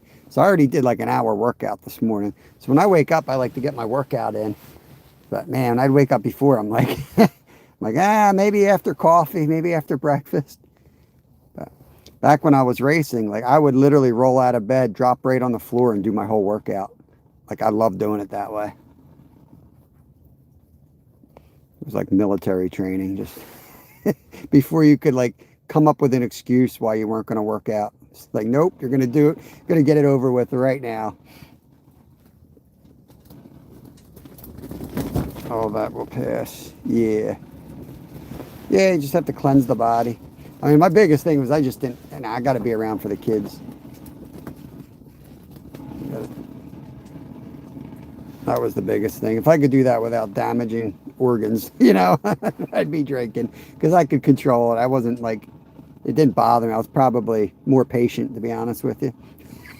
So I didn't have that bad side. Like, I'm not one of those people like, well, that's how I lost my license and I figured I better quit drinking, or that's when I burnt down his house. I don't have a story like that.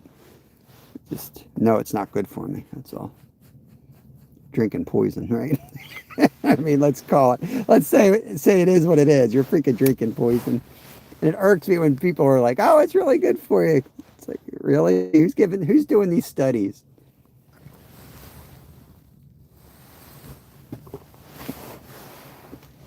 Kendra, what's going on, Kendra? Dude, it's my knee, man. My ankle's already messed up, Skeeter. My knee's gonna be bad, dude. If you guys missed that, I stepped through somebody's ice hole out here, and for a minute I thought I broke my leg. Like, you know, if you ever broken a bone, you know what I mean? You get nauseous. It's gonna hurt in the morning.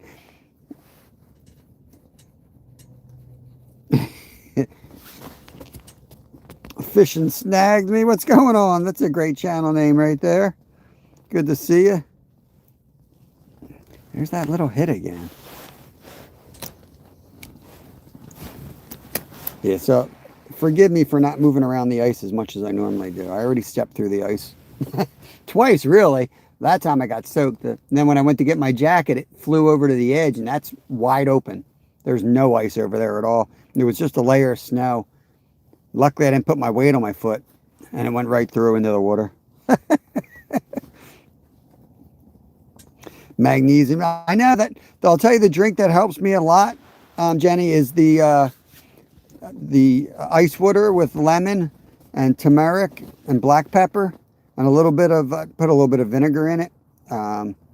That really helps me out. I feel good on that. I feel like it really helps with inflammation too. I get plenty of omegas because I eat so much fish. So I do have fish oil. If I haven't eaten fish for like 2 days, I'll take that. But yeah, I know. I don't know where you are fishing, snagged me, but that's kind of what's going on here. This is our last day on the ice. I feel like the fish are behind me about 300 yards where the water is just not safe. The ice is not safe. I know they're up there because as soon as this melts, I'll be up there kayaking, slamming them. And I feel like they've left this area where we were catching, 10, 15, 20 a day over here. They're just gone. I'll be down in Vero Beach in 9 days. We'll be in Vero Beach, Florida fishing. Can't wait. Yeah, we eat a lot of trout and salmon and a lot of other fish that are high on omegas. So I don't really supplement with that stuff too much. Yo, Lee, what's going on? Oi. I'll tell you one thing. You're right, Skeeter. It's gonna hurt. It is gonna hurt, man. Try to dry it out. Need a little bit more. It's hurting bad already.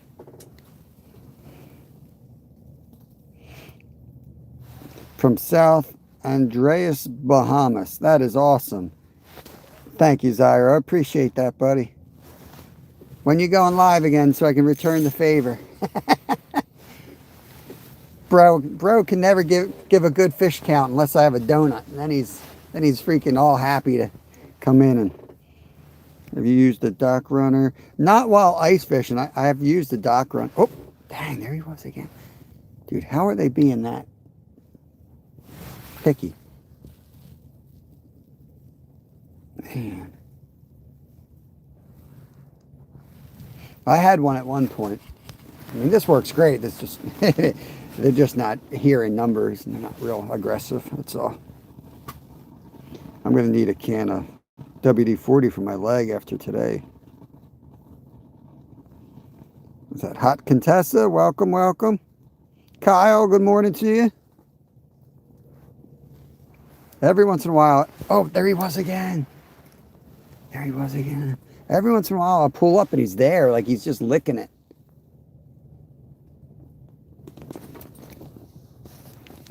Let's play this game. this name again where I watched the line.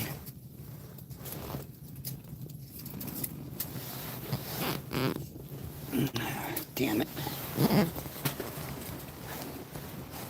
don't know if I'm getting fired up or not. Should throw another worm down there. Let's break up one more worm. That'll be 3 worms that we've thrown down the hole for chum. I'm not willing to throw any more down in that. You know what we might have? I don't know if they'll sink though. We might have some old dead mealworms. We can try that. Will they sink? Doesn't look like it. Break them up in pieces maybe? No, they'll probably just float around and look disgusting. Awesome. That larva. None of that's going to sink. Damn it. Some of the oats might. That might get their attention though. You just have to bear with us for a second. That will sink once it gets wet enough. I know that from past attempts. Let that soak up. Meanwhile, we'll throw a night crawler down there and we'll see if we can get some action going. Oh, that's my old one. Piece down there.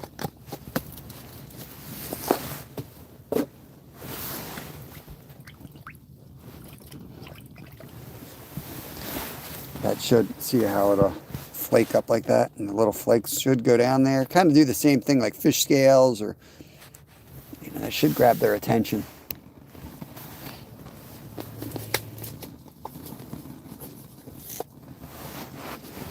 We got some garlic night crawlers. That also should work.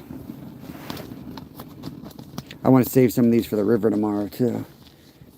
This year I'm going to make a better attempt. Instead of going out with, like, when we're catfishing and having 3 poles, we're going to have multiple rods for different things. So we're going to have a carp rod, we're going to have a catfish rod, and then we're going to use a rod with something small so that we can catch maybe bass or walleye or something weird that we don't normally get while we're out catfishing and carp fishing.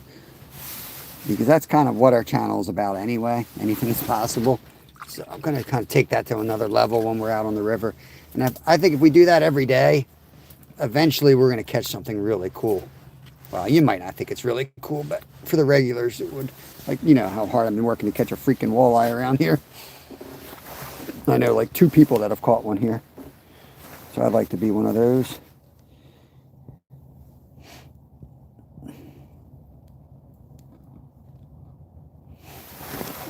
Mealworms are popular here for trout. A lot of different bait, but we raise them ourselves, so we got a bunch of them. So once in a while, I'll just throw them in a container. Yeah, we raise them here. Simple. All you need is oats. You need like oatmeal, some chicken grit you can get from the Tractor Supply store. And then for hydration, you cut up carrots and potatoes occasionally for them. That's it, man. It's that simple. 10-gallon aquarium. You can get all nerdy on it and remove the pupas and remove the beetles, but you really don't have to, though. You'll get plenty for bait without doing any of that stuff.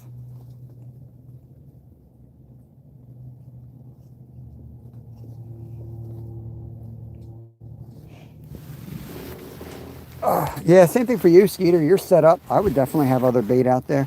Now you know how much perch are out there and sunfish, right? So I would definitely have something that you can catch those on. And I'll bet you what happens is you start catching the big fish on the tiny baits. I'll bet you we start catching channels next week on night crawlers. Yep, real fishy do the same thing, man. In fact, what I do is occasionally I'll take a scoop, because we have more mealworms than we'll ever use. I'll just take a big scoop of the chicken feed, the oats, and the mealworms, and whatever's in that scoop, and throw it in there as a treat for the chickens. They love it. Absolutely love it. Make sure I'm all the way down here.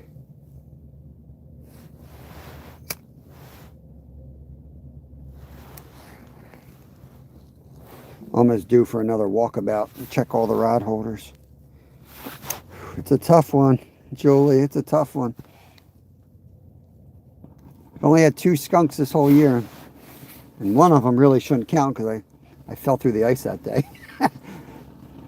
This might be one of them. I can almost guarantee you we would have had a skunk last week if we actually fished. I had stuff to do, but it would have been a tough week anyway.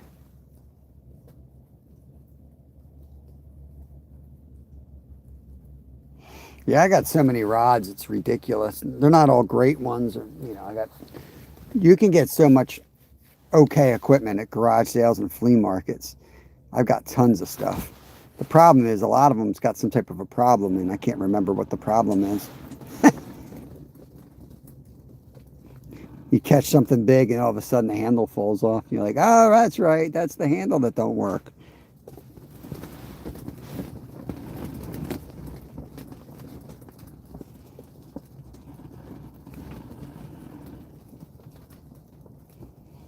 Yeah, Julie, I finally got mine to automatically update online, so I don't have to worry about it anymore. I don't know if they do that down in Arkansas or not, but in Pennsylvania, you can just have it recurring. I never remember to get the damn thing. Like, I mean, I can go out and buy it, but I mean, I don't want to have to worry about it. I never actually physically get it. Every time the ranger stops me, I got to shut down my phone and try to find the number because I don't have a printer. You got to print the things out. I don't know. Do we thousands of dollars in fishing rods? What's going on, Hodges? Welcome in. Yeah, you guys, any of the members know, we have our whole basement. It's a finished basement. It used to be our bar. It's now our fishing equipment. It's all fishing gear. It's out of control. I'm going to bring boxes. I've got 3. I don't know if you guys know what Avon boxes are. We still call them Avon boxes. They're huge cardboard box here. Probably 10 gallon, probably 10 gallons of space in them, volume-wise. I've got 3 or 4 of those with fishing reels. I'm going to bring all of them, and anybody that wants one can have one at the meetup on April 11th. I got to get rid of them. I got to get them out of the house. Nice, Tamara. It gets you wrenched up. Appreciate you hanging out so long. I am eager to get on that kayak. I can't wait. I can't wait to go down to Florida and get up on the Indian River. Go up there. I don't care if we catch catfish all day. We're going to have fun. It's so much fun last year. Kevin caught we lost this monster speckled trout. The thing was enormous. So he's pumped to get that. We caught a ton of bluefish. Tons of mango snappers up there. Whatever else we were catching. Pompano are all over the place. Jacks everywhere. It was awesome. Yo, Random, there he is. What's going on, brother? This is so weird. I don't know if I'm fishing on a lily pad or what, but I keep getting this little pops. It's probably a freaking lily pad. Looking forward to see. Oh man, I'm dying to get down there, man. Right there. Make sure you guys have Random J 2023. That's the dude that takes care of us a lot when we're down in Florida. I wouldn't be going where we're going if it wasn't for him, man. That's the dude that hooks us up down there, tells me where the hell I am. I'll be picking his brain 24/7 down there.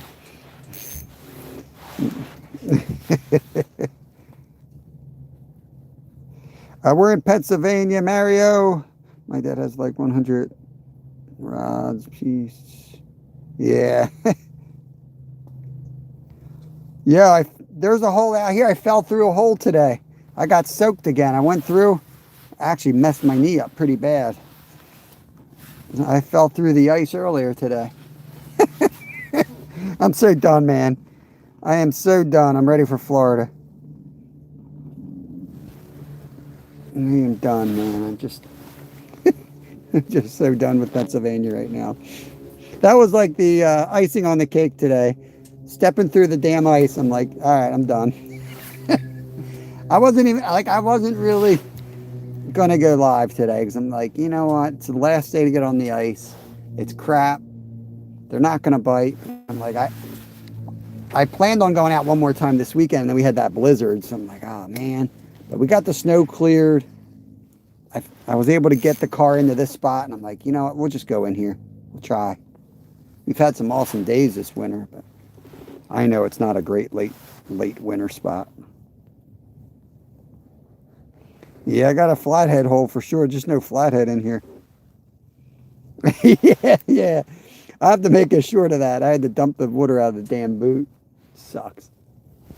Yeah, I'll probably go jig the other holes here. Let them come to this chum here. Let's go back out. See if we can fall through another hole. Season's almost over. We're opening up new holes in our pants.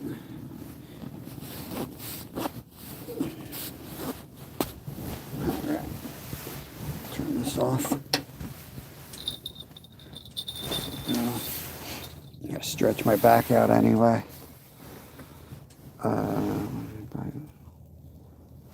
Well, we've been on the ice since before Christmas, and it's just getting really messy here. And we're going to be in the 50s all week, so it's just going to be a mess. We did over 90 days on the ice live this year. That's a lot of ice lives. So we're going to Florida soon, and the river is now open. So I think the river bite for us is going to be better than the late season ice bite, just because the fish have migrated over to the creek, and the ice there is not safe at all. On this lake here, we have 3 spots that are open water now. So I can show you all better what I'm talking about when I get out here. But there's just a shelf that we're sitting on. That's the only safe ice left. And yeah, it's 12 inches or whatever, but the rest of the flowing water is where the fish are. Like over there, there's open water, but between us and there is kind of where they congregate. Down that end is a creek coming through the woods. Right where this lake squeezes up into those trees is where the bass are in the spring. So they're probably on their way up there, but you can't get at it. So we're better off going down to the open river that's wide open right now. That's what I mean. And you're going to need waders out here. Once it hits 50 degrees and it's going to be in the 60s, it's already wet underneath if you haven't been able to figure it out. Today's the only day it's staying below freezing, but we're going to be in the 50s. It's going to turn to crap. The holes aren't closed. Like, I didn't even make this hole. This hole was already here. So it's going bad. Yeah, Florida's going to be awesome. We'll be live on boats, and we'll be on pontoon boats, kayaks as much as we can. Yeah, Random, if you're still in here, if we need to book up some days, I don't mind paying for whatever we got to pay for. Just let me know. Pontoons, kayaks. I like to be able to go down there and get on a kayak multiple days. Kev loves heading up in that river system. I'm not really excited to go to Florida and catch largemouth bass. I know they're huge, and if I could go up, but you know what I mean? I want to go catch the things we can't catch up here. I know we probably can't catch a Florida-sized bass around here, but still, I'm going down there for saltwater.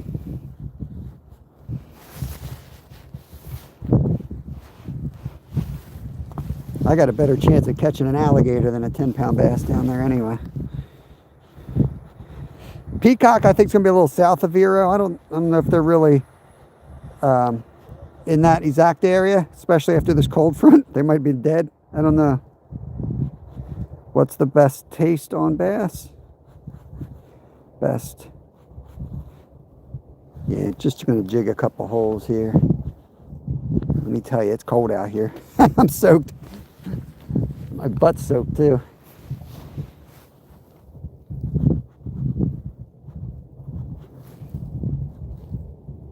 I think what we'll do is let's move the other rod.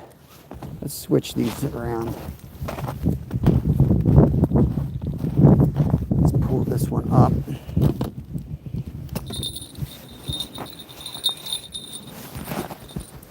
I don't want to lose my minnow.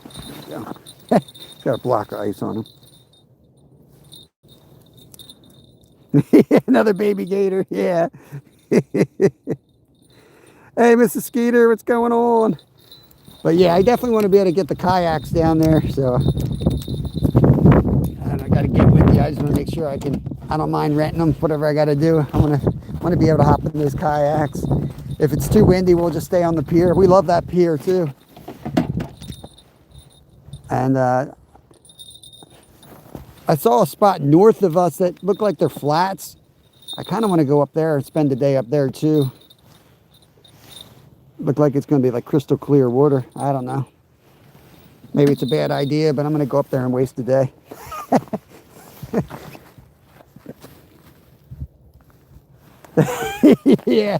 yeah.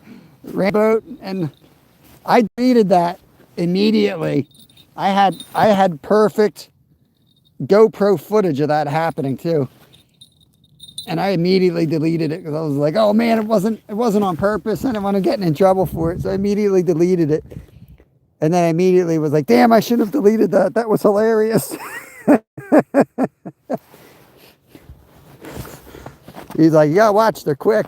He whips the whopper plopper, whatever he was using. This thing was like tore into it.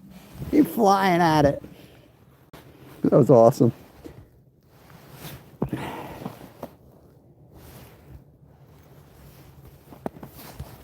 Yeah, you'll see Random in a lot of my Florida videos for sure. He took us out on his boat. It was a great day, man. We were slamming so many fish, bluefish and trout and pompano and jacks. Awesome day.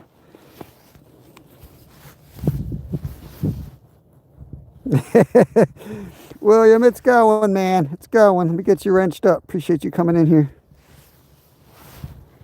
Can't get a bite to save my life. I may have drilled a hole right on top of a lily pad because I keep getting these, I don't know if they're little bites or not, but every once in a while I feel it on while I'm jigging. Ooh, that sun's bright. Let me get my glasses on. Man.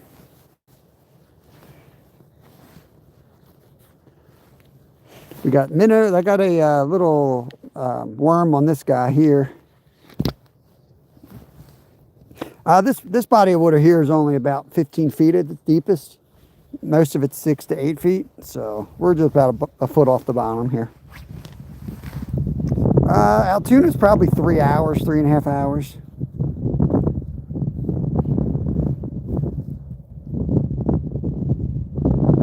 I love Altoona. That's right on the railroad. Going up, if you take the train from Philly to Pittsburgh, you go right through Altoona. We used to do a bike race up there called Tour de Tuna. Beautiful country.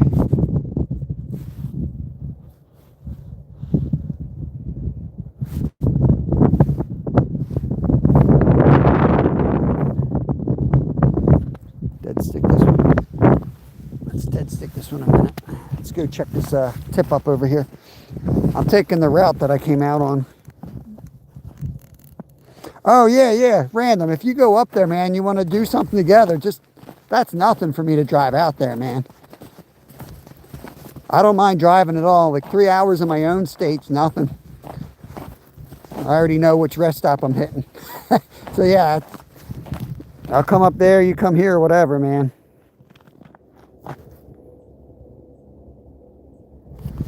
Yeah, I know the spot very well. Yeah, we've caught over 100 fish out of here this winter. People come out here with electronics and I show them where the fish are. Yeah, this is my backyard lake. It's just this time of year there's not many left out here. They're all up in the creek system, which is like slush. It's not safe. So this is literally the last day we're going to be out here, and then we're going to head to the river.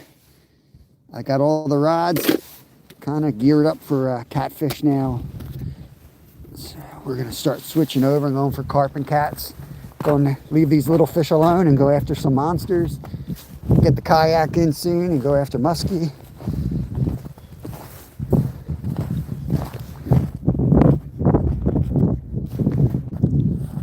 Yeah, Randall, just let me know what you want to target, and I'll make another I don't know what they're called on the maps. You know, you can make like a portfolio of pin spots. I'll get some newer spots made up. If you want to go trout fishing, that's something I know inside and out. Do some wild trout. Catfishing, take you out for flatheads, something like that. Oh, get back in here. Oh, let's get back in here. Let's get this door shut.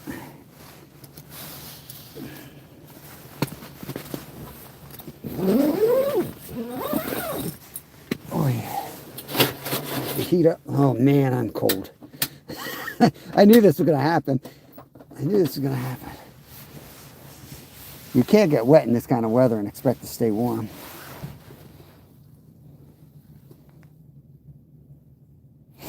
Yeah, we do a good bit of fly fishing. Yep. Yeah, we do it all here. I'm almost 50. I've been fishing since I was in diapers. We do it all. We fish every day. I think it would be boring to do the same thing every day.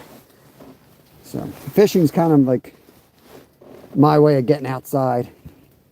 The way I like to take in nature. I can't sit on a bench, but I can sit on a bench and fish all day.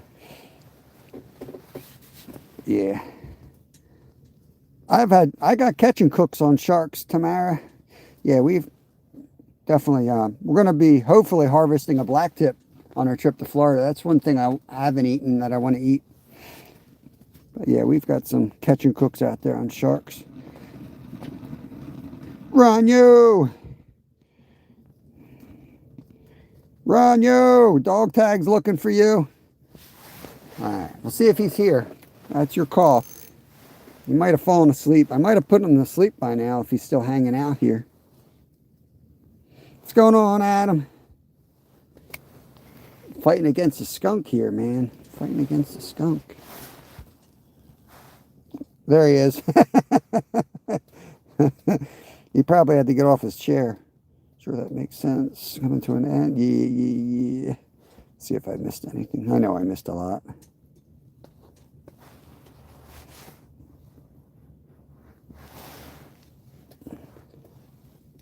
All right, good. We got the message through. Ranyo's good. I need to get a layer off here. The rest of my body's hot, but my leg is like frozen, painfully frozen. Nice. 28 days in Florida, in Del Rey. Dude, all the cool kids are going to be in Florida, man. All the cool kids are going to be down there. I got to get this off.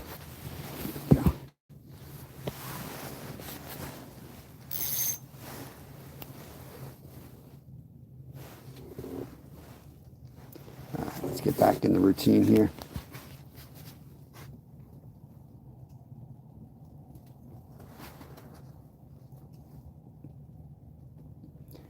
See all those little pieces of oak drop down. If there's any fish around, that's got to get their attention. Get this on low.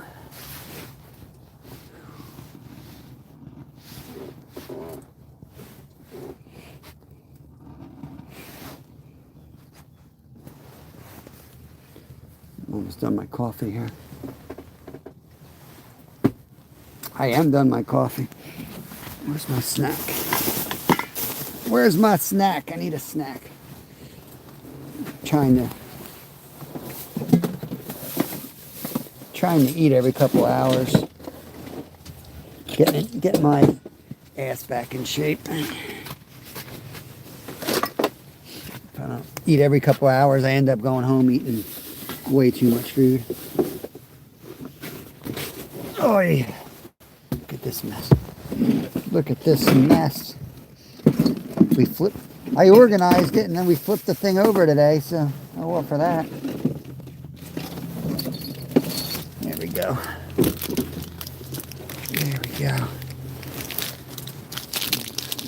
Tastes horrible.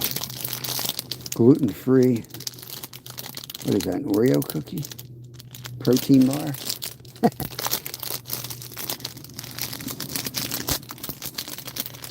What's going on, Zyro? You missed it, man. You missed that monster. We got a nice snook through the ice, man. I had to stomp a new hole with my leg just to get it up. It was so big.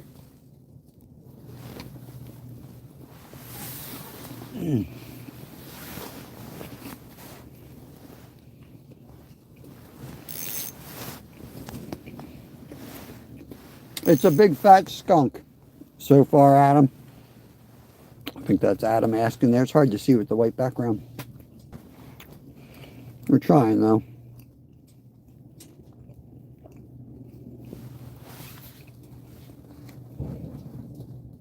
What the hell was that?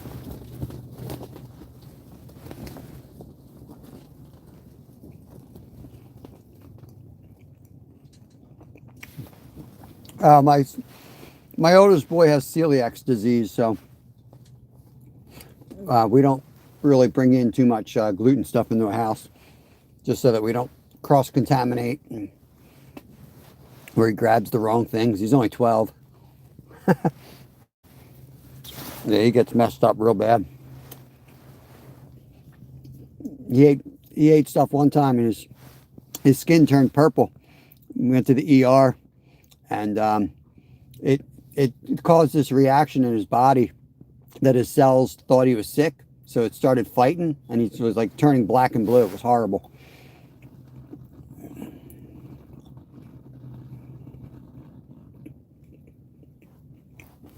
Oh, cool, Zyra. Is it a two-seater? Is it a two-seater?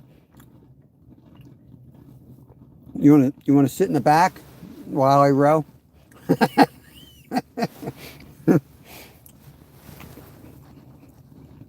King Killer. Yo, Whisker Bent, what's going on, brother? Whisker Bent, just put your sticker up in my car today.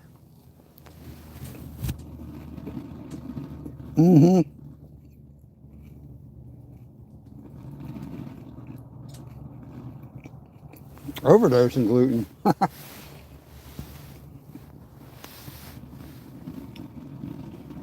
Yeah, I mean, this stuff really shouldn't be in the food anyway, but I'm not crazy. Like, I don't care. I eat gluten-free or gluten stuff, but it's not really hard to go gluten-free. This stuff really shouldn't be there anyway.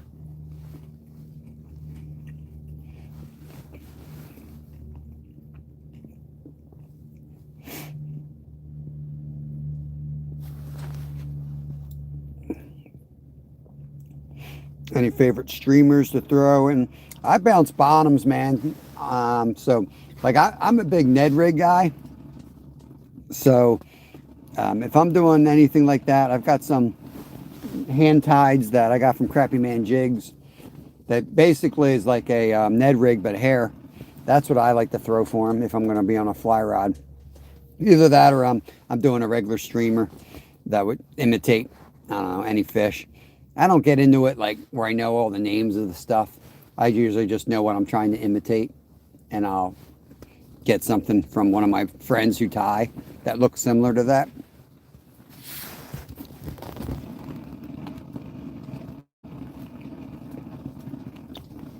Carlos, what's going on, guys?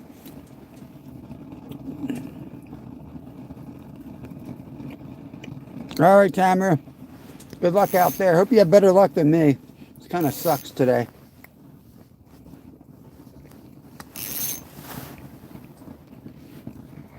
But in a way, it's like I knew it was going to be bad. And I kind of wanted to come out and confirm how bad it was going to be. That sounds really bad, but as like an angler, you know what I mean? It's almost as fun as going out catching something. Like, you know what, I'll bet you we won't catch a thing over there today. And then I want to go and see. And sure enough, told you we won't catch a thing today.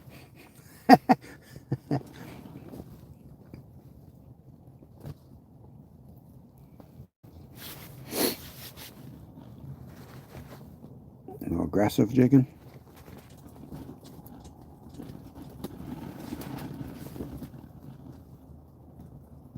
If my foot wasn't wet, I probably would venture to the back of this pond. Go out on that shallow ice, but since we already went through once today, I think we're going to play it safe.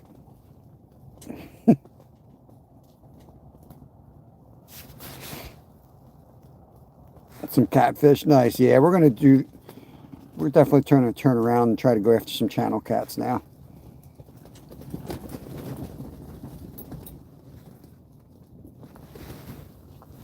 We got 2 tip-ups out there. I'm just watching them. I think that one in front of us might have had a hit there.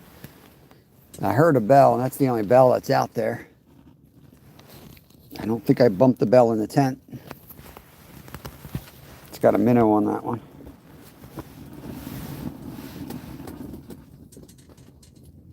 The snooker. Zyro the snooker. Love it.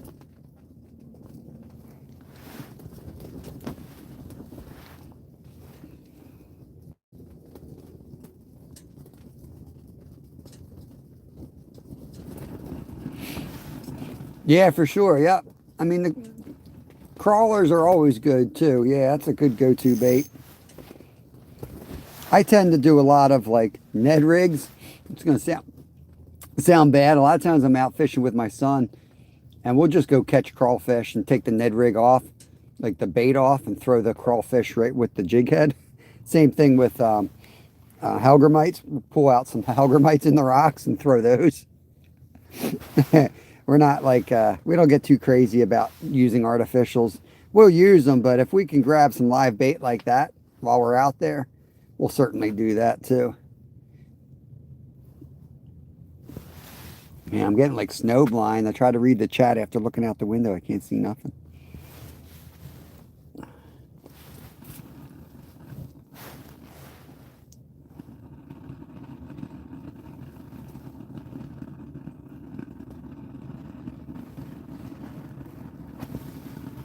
I'm going to come up a little bit higher off the bottom. I know that propane ain't open. That's a whole bottle I just put on. I don't know why it's making that noise.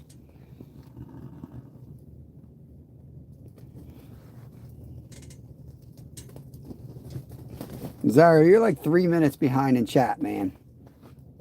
Better climb up on your roof and clean off your little antenna up there.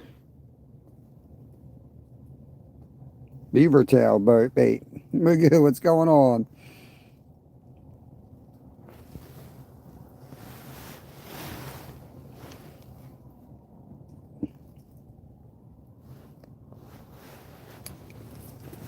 It's completely dead out here.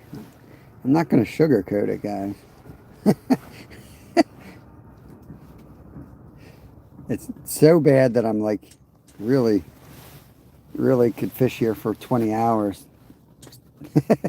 To be like, wow, look how bad it is, and just be here a day later. After a while, you get transfixed on just how bad a spot is.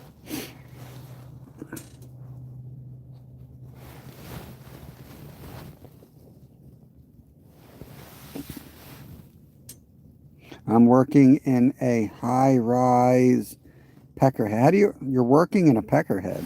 I'm working in a high-rise peckerhead. What are you talking about? Frozen, working in a peckerhead. SoCal, I don't know, but I've seen SoCal get a couple on a secret bait. What pound line are you using? This one here, 4 or 6 pound line, I think, on this one. Ardian. Keep that.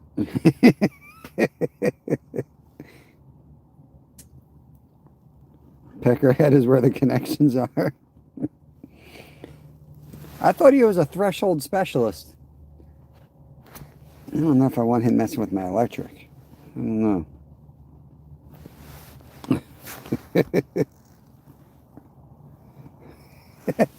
Fishing down the pee hole. That's right, Repent.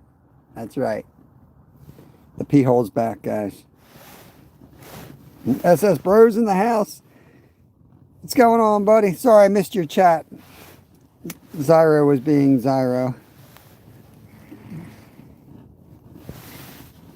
Turn the heater off.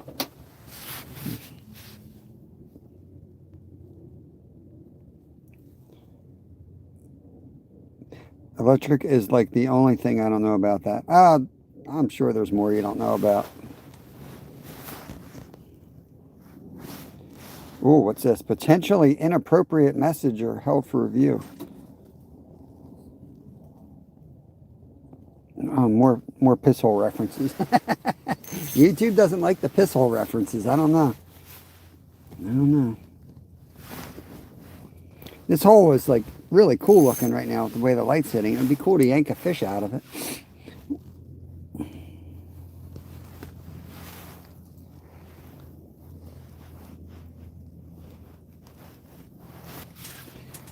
It's probably not the greatest weather day after a big storm like this. It's probably a high front. I didn't look at the barometer this morning. So I think we're really, I just got a little tungsten jig on there. I'll bring it up and show you and make sure I still got bait, which I'm sure I do. Little tungsten jig with a piece of butterworm. Kind of my go-to when things are slow. The other rods, I got a Swedish pimple with a minnow on one.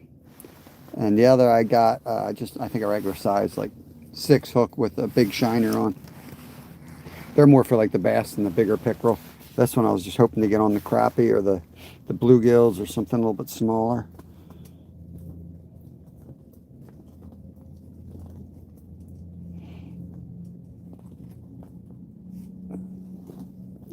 Line. It's probably just the way the light's hitting. Yeah, this is light line. You can't come in and say the line's too thick after somebody was already in complaining that it's too thin. Everyone's an expert on YouTube.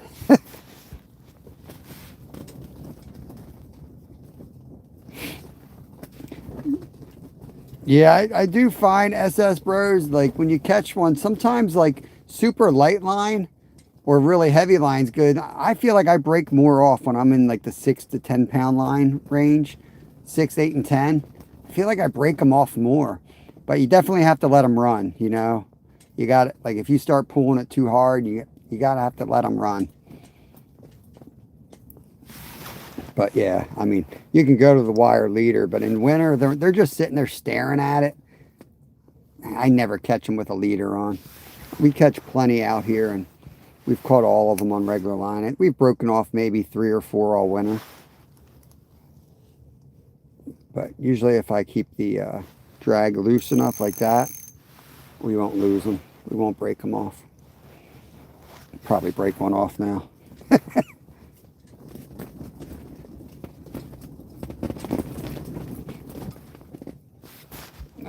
Yeah, I think you... Yeah, I don't like to use electronics. I don't like to stare at screens. The cyborg. Catch a buzz. Nope, no buzzes today. People, yep. Yeah, facts, not feelings. I like to find other people that use electronics and just go drill a hole next to them. Save thousands of dollars that way. Travis, where are you fishing tomorrow, buddy?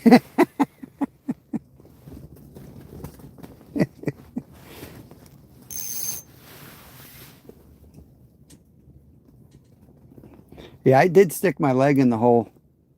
I stuck that around. I didn't feel any fish, so move spots. Nerd bait. Would you use my stuff if we met up? Oh, I use stuff. I won't stare at a screen all day. Because I've never been out fish with somebody with electronics, ever. So they might find fish, but they still can't catch them any better than I can catch them, so... And I usually know the general area. Not to be cocky, it's just electronics is it levels the playing field, but the best are still going to be the best. You know, you might help you find fish, but I know where the fish are. I guarantee I know where the hole is.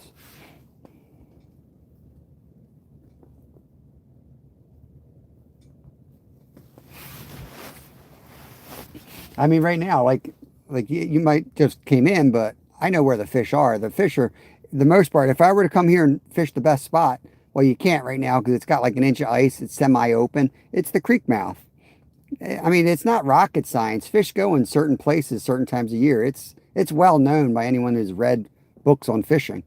And I grew up before phones existed. There was no cell phone, there was no email, there was no internet. And I would read books all the time on fishing. Knew it inside and out. By the time I was 12, I probably read 30 books on fishing. Like real books, not like, little books. And I understood patterns, I understood depths, I understood, everything there was to know about it. I knew it so well when I landed in Alaska. I was guiding within a week up there, successfully catching salmon in rivers that I had never fished before in my life. I put a lot of time in when I was a kid. I didn't play video games. I learned everything there was to learn about fishing.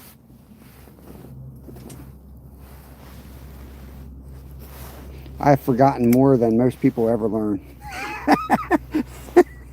Let's get that back off about a foot here. Man, I am so freaking snowblind right now. I can't see anything. I got to stop looking out the freaking window. It's like literally can't see anything. How long? How deep are you fishing? Right now, this is only like 8 foot of water, so I'm probably 5 to 6 feet. SG, what's going on? It's good to see you. I hope you're doing good. Occasionally I go out and jig the other holes, but I just think we're in a dead area.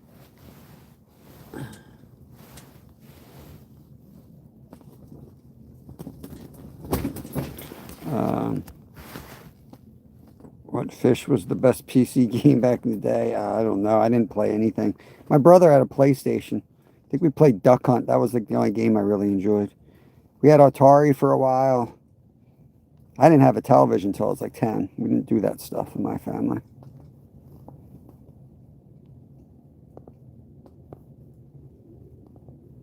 If you've caught more than 60 fish in a day. Yeah, I've had several hundred. Like crappie. A crappie is one of those areas, like you got to look for a pattern when you're fishing. So crappie is one of those things. We've had days where we've caught over 100 crappie.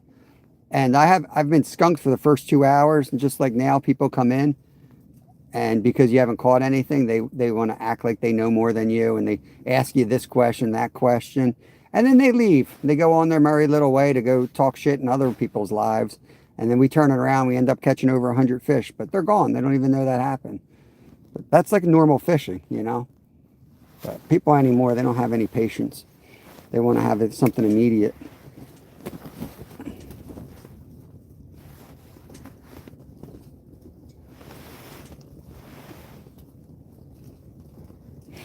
Now, we're in the deepest part of this lake, but we're also in the only spot that has safe ice. So we are kind of pinned in. That's why I said today's a high risk of a skunk. We've only been skunked twice this whole year, fishing every day. But there's days where you're just screwed. Pennsylvania, most of their spots are closed now. So anywhere that's stocked with trout in this state, you can't fish till opening day of trout. So that already limits us out. Most people are snowed in today. People calling out work, blaming the snow. They can't go anywhere. But we didn't. We came out. We came out anyway and still out here fishing. But yeah, the cart definitely stacked against us today. But we'll give it a shot.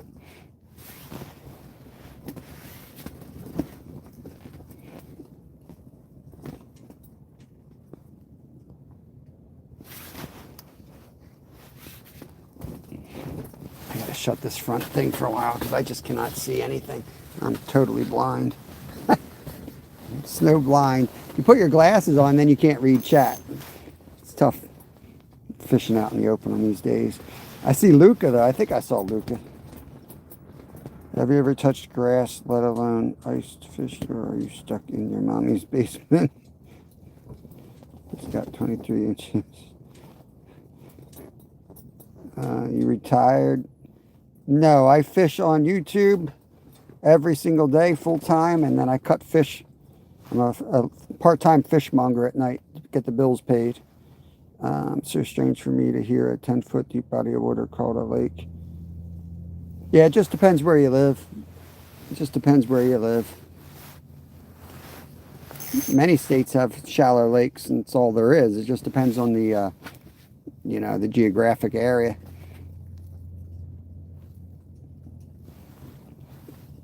The only deep spots here are like man-made reservoirs. We were fishing over at Marsh quite a bit this winter, and we were fishing in 50 foot of water.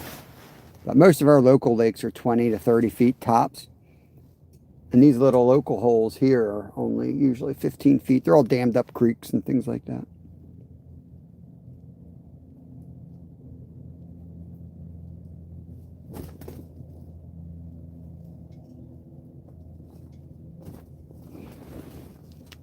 That's cool, man. I couldn't even see what he's saying. Don't take it. Don't worry about it, Luca. Like I said, I never care if people are going after me, man. I couldn't really even see. I read a couple of his chats. They seemed like he was all right. I don't know. He's cool. Appreciate you defending me, though. I never care if people go after me. As long as they don't go after other people in chat, that's cool. It's just what you get when you fish on YouTube.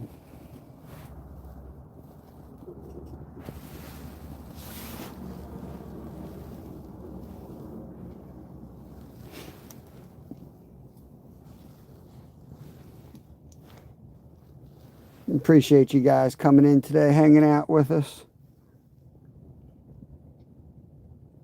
Yeah, I mean, I'm never be as hated as Travis.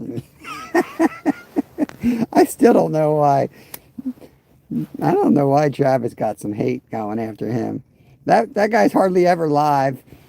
He popped up like twice fishing with me live, and people went after him like immediately. I don't know, man. Got something with Yoders. Yeah. I mean, at the end of the day, man, at the end of the day, dog tags, you're fishing. You're out here fishing every day. The bills are paid. You're catching food for your family. You gotta, so it's all good.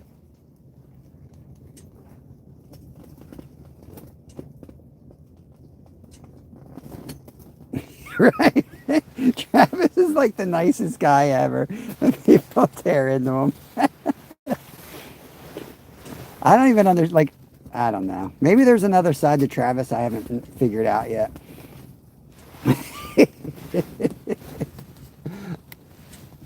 Oh my God. Fishing is a job. Well, I mean, everything can be a job. Yeah, commercial fishing. I mean, I worked as a guide for years. I was a fishing guide for years before kids. I catch, woo, baby. I catch a lot of food for our family, and I'm home to cook it. So we save more money than I probably make on YouTube. But I have a degree in finances, and I've worked in finances, and I know how to balance a budget, and I know how to balance our family budget. And sometimes just having two incomes ain't the way to do that. You end up spending more than it's worth.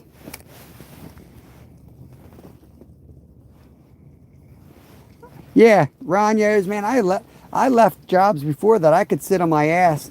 Like, I literally just couldn't. It was so easy, you know, making 6 figures a year. It was such an easy job if you didn't care. The problem was I cared, and get yourself in trouble, you know. I cared too much ethics to call people out. And, you know, we want to buy your soul out. And I'm like, nah, I ain't doing it. But yeah, it has nothing to do about working hard, working easy. I was also a professional athlete when I was younger. So you talk about working hard for a living. We weren't on one of those televised sports. We didn't make millions of dollars. So yeah, I don't mind hard work at all. Just my family, just me and my 2 boys and my wife, Fax. It's our family vacation for the year. But we'll be fishing the whole time. Because even if there's no YouTube, that's what we do. We don't act normal when we flip. We don't act a certain way when we flip the switch on. We just fish every day. That's what we do. I got the damn butterworm on. SSB bros. I've been alternating between the butterworm and the garlic night crawlers. I'll put the night crawler back on. I got I got black-nosed dace minnows on the other rods out front. They ain't been getting anything either. Throw another big one down. What the hell? Try and get something fired up in here today. Just call you SB. Okay, SB. I'm going to Kissimmee March 14th. Nice, man. We'll be down there. We're leaving March 5th. We got an RV rented. We did it last year, too. We'll drive down, do some fishing in South Carolina.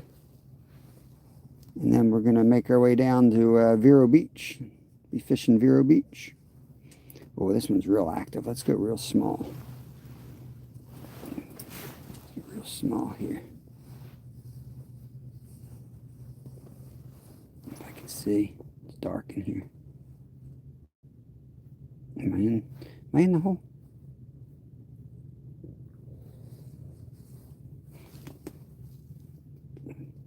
Yeah, that's what I like to do right there. A little bit of action.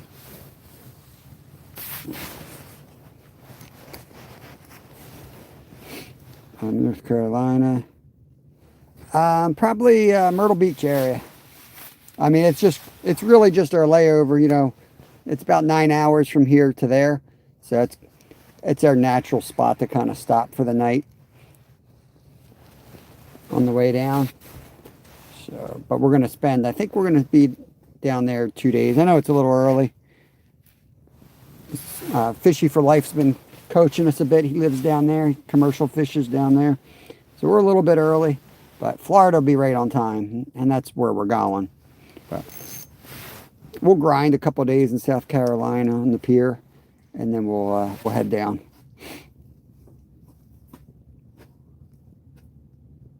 Yep, exactly, Luca. Hour and a half north of you. We're probably going to be on 95 after that, straight down, I would imagine. We're not going to hit the Panhandle. Last year we did the Panhandle on the way down. If we have time and we're up for it, we'll hit the Panhandle on the way home. But I'm not sure. My boys are, you know, they love Vero Beach. That's where they want to go. So I said, we'll just go straight there. That way they got plenty of time. And if they're like, all right, let's go somewhere else, we'll circle back and hit the Panhandle on the way home. Yo, Jerry Boston, what's going on, brother? It's dead stick again. I'm going to try to stare at this line, just to see if we can get a subtle bite. Usually you get these little subtle bites out here. And at least that lets you know that they're actually here. But I'm afraid they're not here at all. All right, Fax, have a good day, brother. Appreciate you. But what am I going to do? We're into a corner here.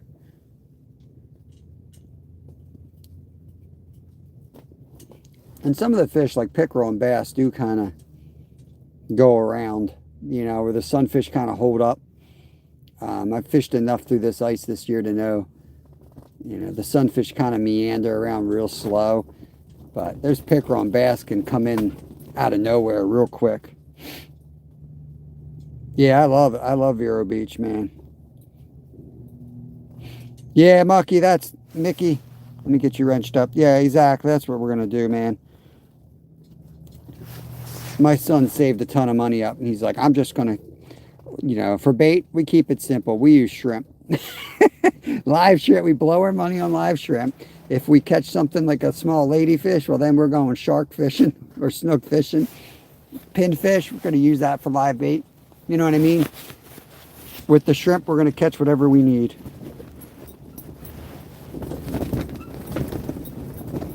The water, yeah. You mean today? When today I stepped in a hole. I went down to my crotch and I stepped in, somebody else had a huge hole out here in the ice with a foot of snow over top of it. I fell through that. But yeah, my phone's fine. It was just my leg. In fact, I got to get the stove going again. My foot's all getting cold.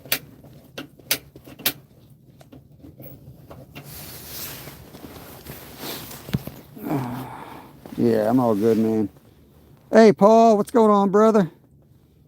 It's slow, man. It's slow. It's a grind. I haven't caught nothing. Probably ain't going to catch nothing by the looks of it, but I mean, we've thrown a lot of stuff down the hole at this point.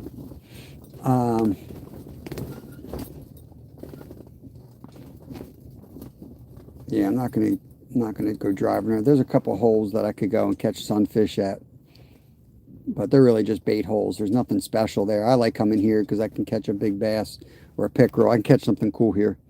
I don't need bait right now. How many times has one of your body parts went through the ice this year? I mean, not counting hands, reaching down for some bigger fish and stuff like that.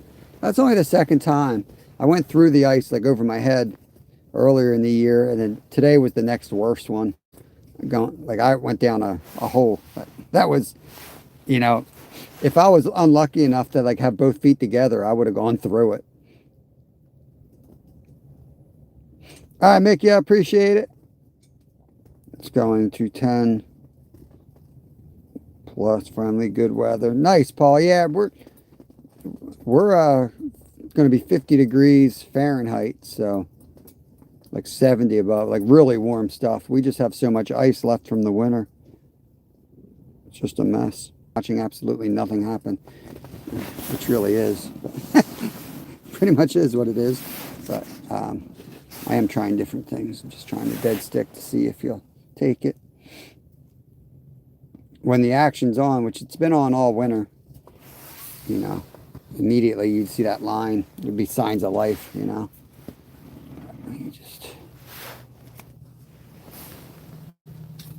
It is what it is. You know, this means it's time to put these little poles away and head to the river.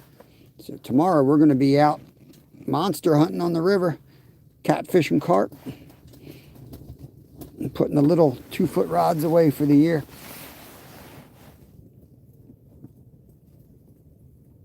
Yeah, 50 degrees. Anything above freezing with lush, it's going to be a mess in these spots.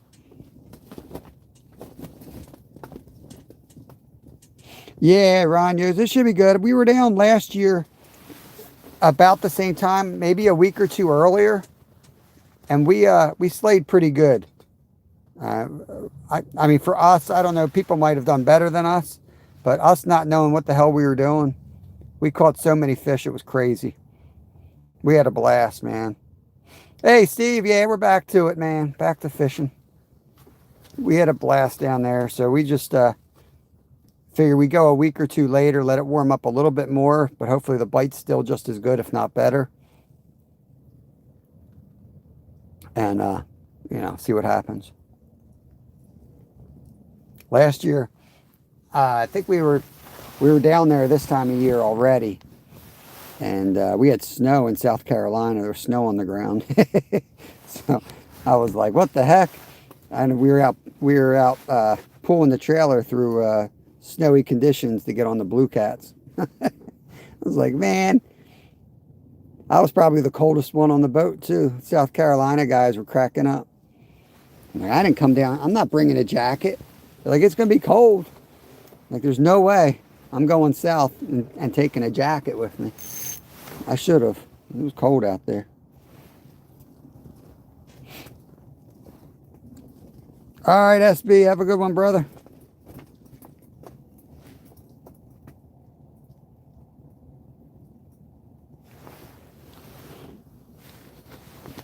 Is it stripped?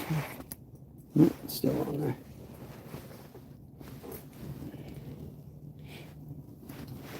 Man, my foot's getting cold. I don't know how much longer I can go. I'm going to go out and jig some holes, but I don't want to get my foot messed up. It's kind of getting there, to be honest with you. Can't really feel it.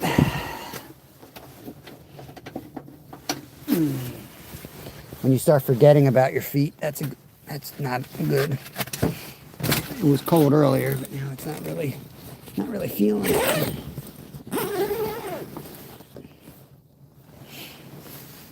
Let's try to make something happen out here.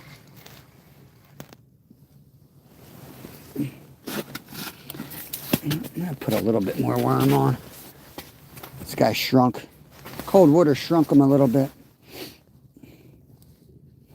We'll put a butter worm. Get a new butter worm.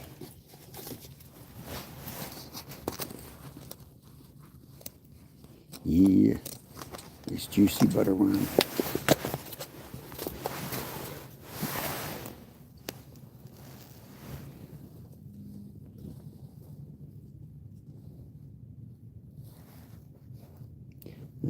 Just gonna just angle it, but I better hook it. Better hook it for real. It's gonna be loud, y'all. It's windy out. Red Rooster, yo, Josie, what's going on?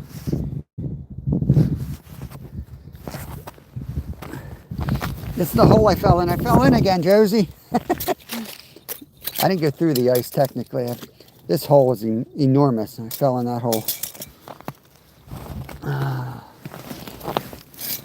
It was covered with snow. I didn't just walk into a hole. I feel like I got to defend myself.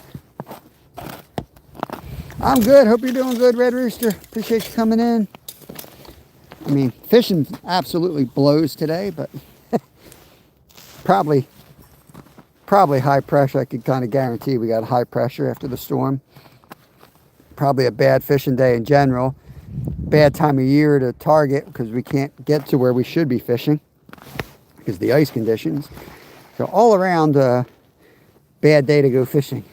But we fish every day, so what are you going to do? What are you going to do when you fish every day? Some days are going to suck. Get a bell on here. I'm going to go jig the minnow a little bit, see if any pickerel or bass want to eat it. Let's get that off the bottom just a foot.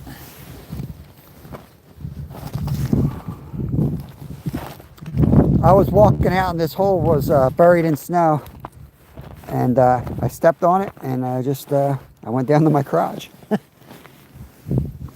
How's that? Is that a lily pad?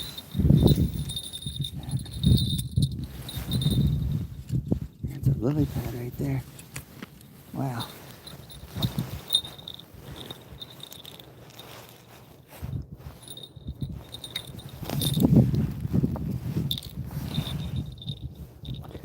Khalid.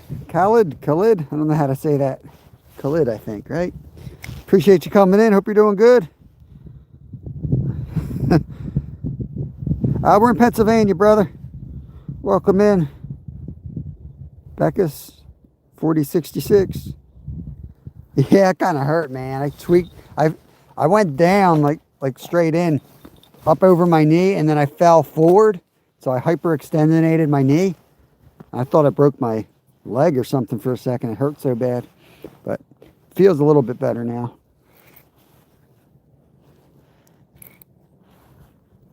Yeah, I figured that river would be ripping. Steve, I got 65-pound line going on that Mad Cat's rod. I'm ready, man. I'm ready. Chicken butt. What's going on, chicken butt? I mean, I don't want to be out here tomorrow. This ice is so soft. It's slushy. It's not even ice. It's slush. I started drilling the hole. I got maybe a couple inches down, and I literally just pushed the auger through the bottom of it. Yeah, it's about, I don't know, 28 degrees out here, Fahrenheit. Something like that. I don't know. Nothing on this one. Let's let that sit. Go try this other hole down here. We got an orange tip up in there. Let's put gloves on. Let's act like we know what the hell we're doing out here. It is winter.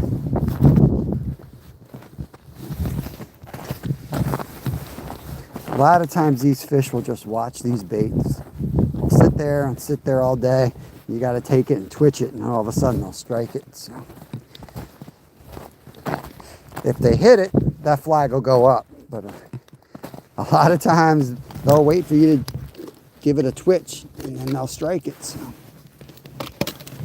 what I usually do is, as soon as I check a trap, I just kind of do this a little bit, and I sit that line down there, and I just watch it and see if it rips out of there. More times than you think you get hit like that. I know Mission Discover just did a short, because he was out here fishing with me, and he was showing people how to check a tip up. And he stopped and he did he's like, anything always says to twitch it before he brings it up. And he twitches it, and he gets nailed, gets a pickerel right on it. It was just awesome because he was filming it for a short and caught the whole thing. It happens more times than you would think.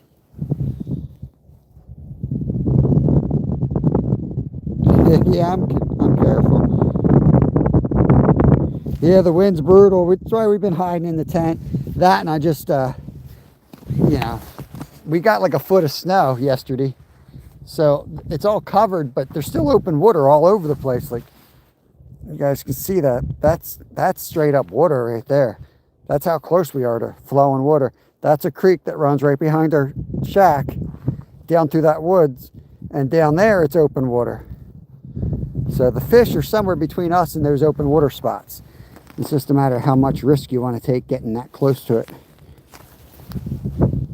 Now, all winter, we've been catching them out here, but this time of year, I know they get up into that creek channel. So we were just hoping there'd be something out here, or that we'd be able to pull them in. So far, nothing.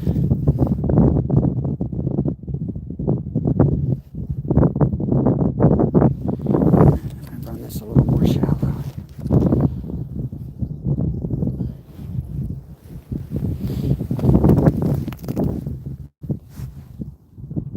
Just bring that up.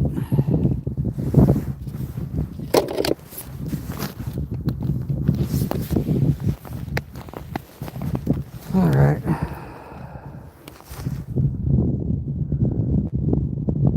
What will you name a fish? What's going on, Ed? Oh yeah, man, I'm pretty much ready to go. We did a live yesterday rigging in our basement. We got pretty much everything where we need it to be.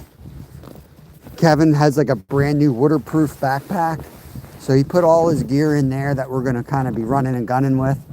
And then we organized everything else that'll be in the RV, like our tackle boxes. We ruled out what we don't need.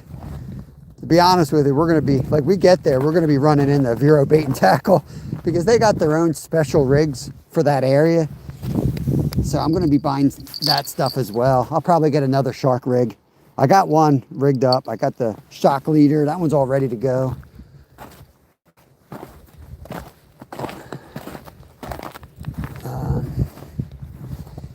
Yeah, I mean, right here is safe. It's like, it's like a foot of ice, but you got water like right here. And obviously that water's warm over there where it's current, so that's where there are, but you want to risk your life for a sunfish. We're as close as we can be. We're probably 5 feet from that current. That's why we put the shack over here. I was hoping that we could pull some out of the current. I still hope we can, or I wouldn't be here. It's not like I'm just sitting here. Trust me, I would not be sitting here for nothing. But I also know fishing, you fish all the time, every day. Some crazy crap happens when you least expect it. So even if my gut's like, it ain't gonna happen today, there's always part of me that knows when that hook's in the water, it can happen. What am I going to do? Go home and sit on the sofa? I ain't going to catch nothing there. I don't work till 4 o'clock, so I'm going to spend the time right here. What's going on, Trey? If you do. I do need to get a bigger bobber. That's one thing I do need. I got like a glow-in-the-dark bobber, but we usually run like a big styrofoam bobber under that one. Never saw ice fishing live? Man, barely caught it. This is our last day. We've been on the ice all winter. This is our last day before we head to the river. Our rivers are broken up now. The water's flowing. Fishing with Steve just gave us the report. We're going to need about 8 ounces of lead to hold it in place. But I'll tell you what, I think they're going to be shallow. With this water flowing down, I think those catfish are going to be right up on the sides tomorrow. So I'm definitely going to throw the one pole with 65-pound line in the closest pile of crap I can find and hope there's a big old catfish there. Let's see what happens. Right, Ed? Yeah. What are you going to do? I've caught some surprise fish. I'm hoping for one today.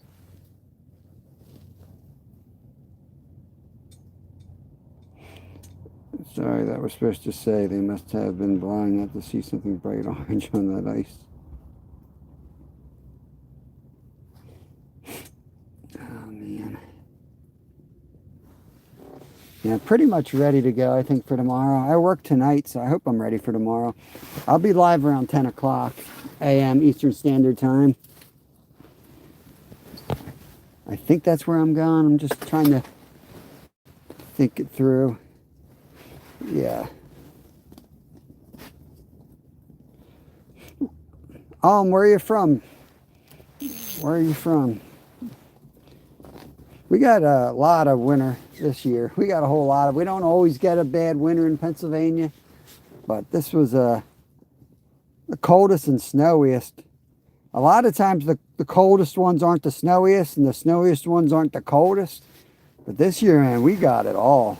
We just got slammed with cold and snow.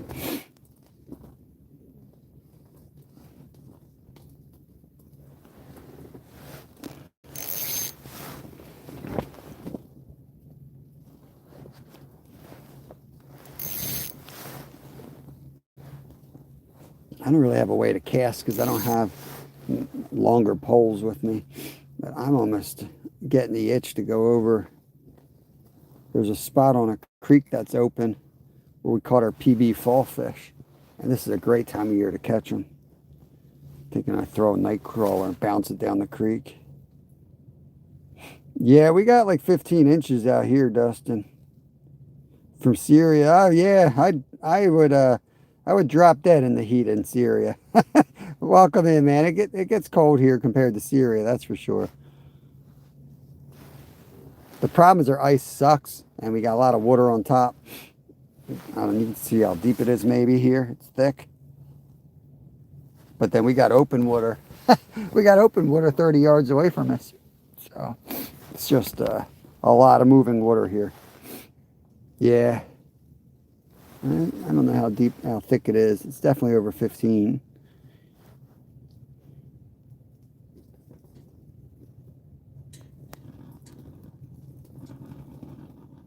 Yeah. Now I'm thinking of going down to the confluence of the Perky and the Unami. Legally, you can't fish the Unami right now, but you can fish the Perky, and I can fish where they combine. And there won't be any trout down there, so I'm not really ethically breaking any of that rules either. But I got my PB fall fish out of there. Technically, it was Kevin, I guess. Dan Brat hooked it on my rod.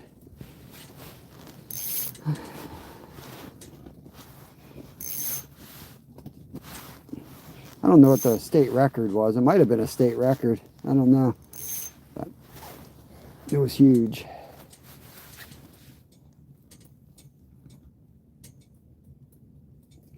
Yeah, for sure he's missing ice fishing. It was 25 degrees when I came out, Josie, in Freedom units.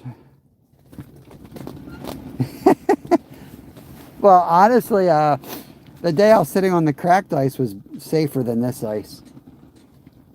That was a weird spot to sit, but I only stayed in that crack because I had so much confidence in that ice. It was so thick, and we were slaying the trout.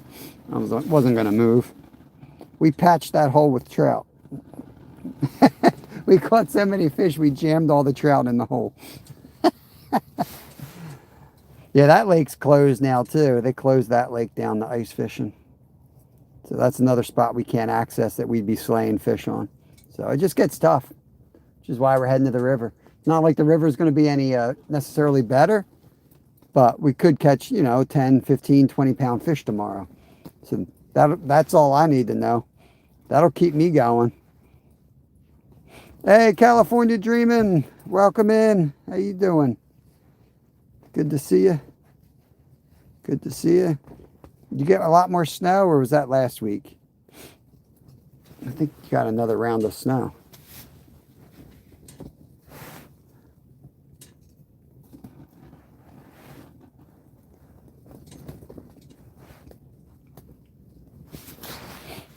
is it anyway? It's, yeah, we got about an hour to go. Just wondering. I don't take skunk sitting down. So I usually go out on I usually go on a crazy ass rant, driving around looking for spots to fish. I hate getting skunked.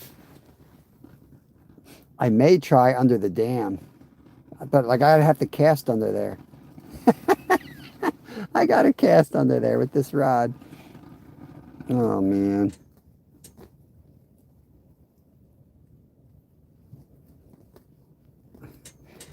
All right, you call them, whatever you want to call them. Last week you got 3 feet of snow. That's crazy. We got off easy, man. Some places got 30 inches with this storm. We got maybe 12. And it was so heavy and wet that it's like condensed down to like 6 inches already. I hope I didn't get plowed in.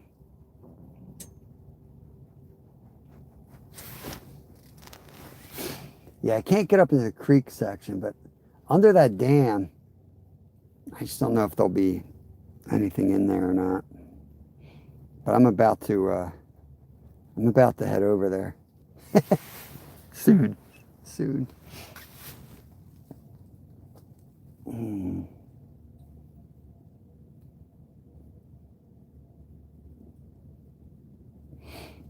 Lucifer, you could extend the ice fishing season by a month here with an ice boat.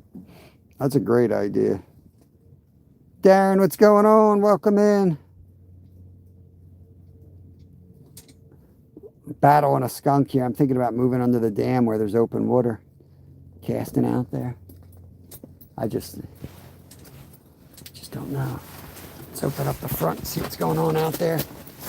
Too much to ask for a tip up to go. No flags, no nothing today. Nothing there. Got another rod right out front with the minnow on it. Absolute deadness. I say maybe another 10 minutes and then we're gonna start going. We're gonna start moving. I don't know if I'll take the tent down. Maybe I'll just take a walk. It's out this window here. Let me zoom in so you can see. That's the dam where the water's open over there. That's the dam. I could go take a cast or two under it, see if there's any fish under there. I've only ever seen tiny fish there, but one time I hooked into something that broke me off. And I've landed like 7-pound bass. So this thing was enormous. I still don't know if it was like, it didn't fight like a turtle, so I'm guessing it was something massive. Probably a catfish somebody threw in there. So I might have to go over there. Yeah, still nothing, man. Still nothing. That's all right. It's good to get skunked once in a while. It's like crashing a bicycle. If you don't crash every once in a while, you get afraid to crash too much. And we can't be afraid to skunk with what we're about to go through for the next week. We got the messiest time of year, the hardest time of year. We're going to be fishing flooded water tomorrow. That's going to be a mess. We'll just do what we can do. You never know. I mean, honestly, that's usually when we get our best fish of the year is on weird days. Might not be great fishing, but you might only get one good bite, but it could be a record. Could be a PB.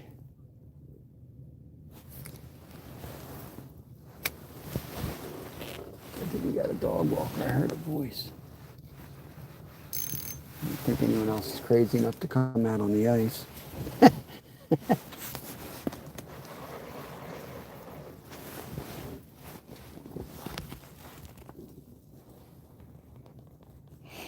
Yo, Wild Japan, what's going on? When you coming over, man? I know you're coming to the U.S. I forget when you're coming here. I think you're going like New England. Did get my kid to catch a fish today. Awesome. What kind of fish? What kind of fish was it? End of next month. All right, so that's End of March. We'll be home. Yeah, we'll be home by then. I'll be in Florida, but I'll be back in Pennsylvania by then. Charles, what's going on? We're down in Pennsylvania. Basically a minnow. Hey, man, that's good bait. Nothing wrong with that. All right, let's go take a walk, guys. We're going to go take a walk. I should definitely take worms with me. And we're going to take a cast. We'll leave these tip-ups out here. No one's dumb enough to come out here anyway. Just us. I don't know if I can cast this down to Tennessee. We'll be going right by you guys. We're going to Florida on the 5th. We leave on the 5th. We're driving down to Florida.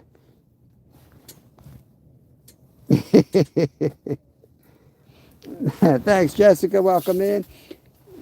Yeah, man, I'm not gonna lie. Like, you know, I can pretty much most days of the year I can pretty much go somewhere and guarantee I'm not gonna get skunked.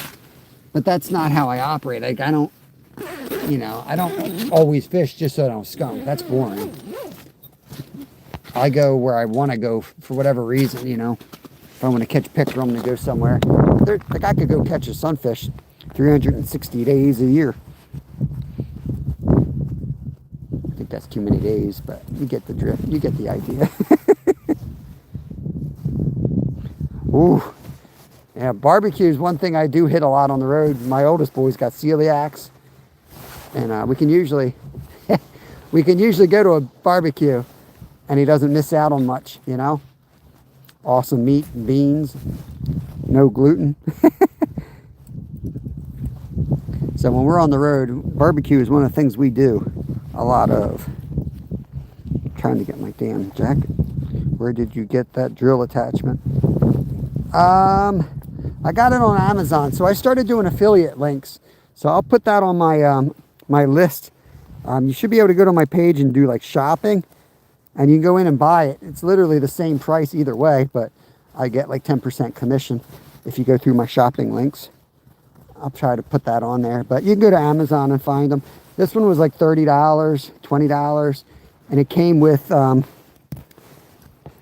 4 or maybe 6 anchors, with metal anchors. It works awesome. And they're not all, you might want to wait till I get the link for you because they're not all equal. I read the reviews and this one had a really good review. I've bought them before and they were horrible, the anchors. So this one came with the drill attachment and the anchors had a good review, and they definitely have worked really good. BBQ on Beale Street, blues music, oh yeah. Ooh. Sounds good. That sounds good. No, it's not an auger attachment. That's just it goes on the drill. That's just the drill and the anchors.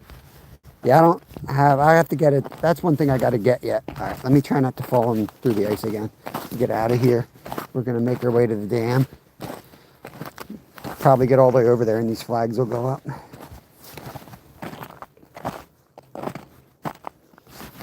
Yeah, I got to get an auger attachment. I feel bad when people come in from like Russia. I can't read the alphabet, but I appreciate you saying hi. I don't even know how to begin. T-Puck, what's going on, brother? Yeah, that anchor system's definitely good.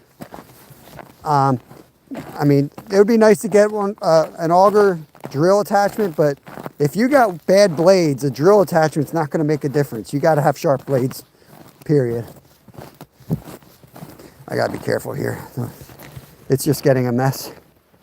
Over here on the edge, it's all getting water. I mean, we could go through right here, to be honest with you. This is not good ice on the edges. Tomorrow, if I end up coming out here, I'm going to have to get waders on. Yeah, we're going to go through here, guys. It's melting. This is like an inch. I'm going to go through. Oh, shit. I'm going to go through here. I already went through over there. This is getting so bad. All right, we got lucky. The edges are just shot. You need waders this time of year. The edges are going to just collect water. And you're going to need like a freaking 2x4 to get out there.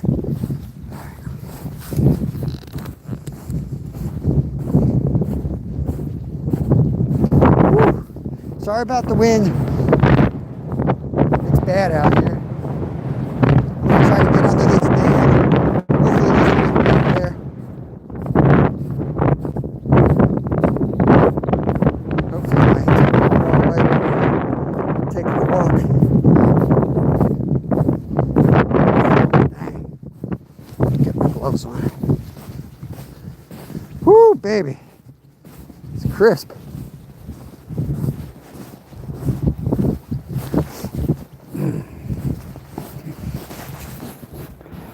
Dougie Doug!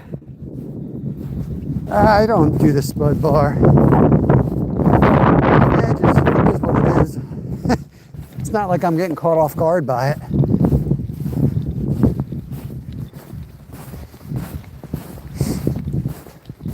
I kayak this all the time, so if I go in there, it's up to my knee.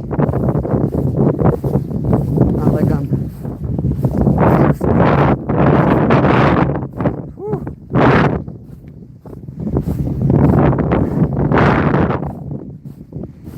carry the rod, the phone, and the spud bar. Just run out of hands sometimes. I don't know if there'll be anything up here, but I think on the bottom.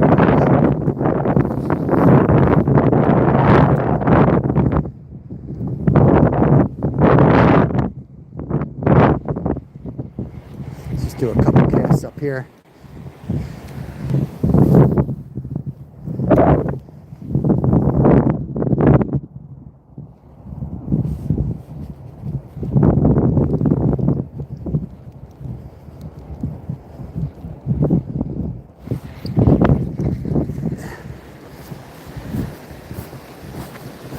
Whew, man, I'm going to be blind out here. Good Lord. I ain't going to get over there. I got to get on that side. I'm not going to be able to get over there looking at the ice. Yeah, my tent's flipped. my tent flipped over. Damn things are so light on the front. Do a couple more casts here and then we'll limp back to the damn tent.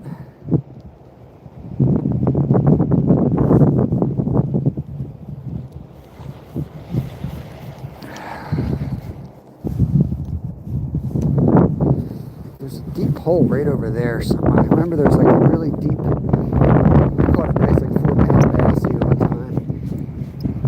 When it was all weeds, there's like a hole back there that's really deep.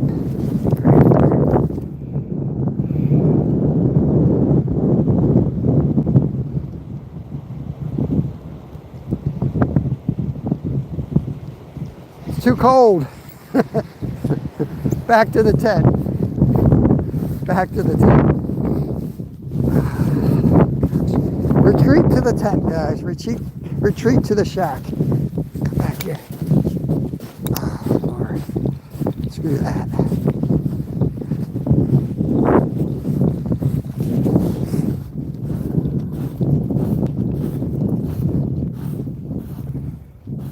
Yeah, it is beaver heaven, that's for sure.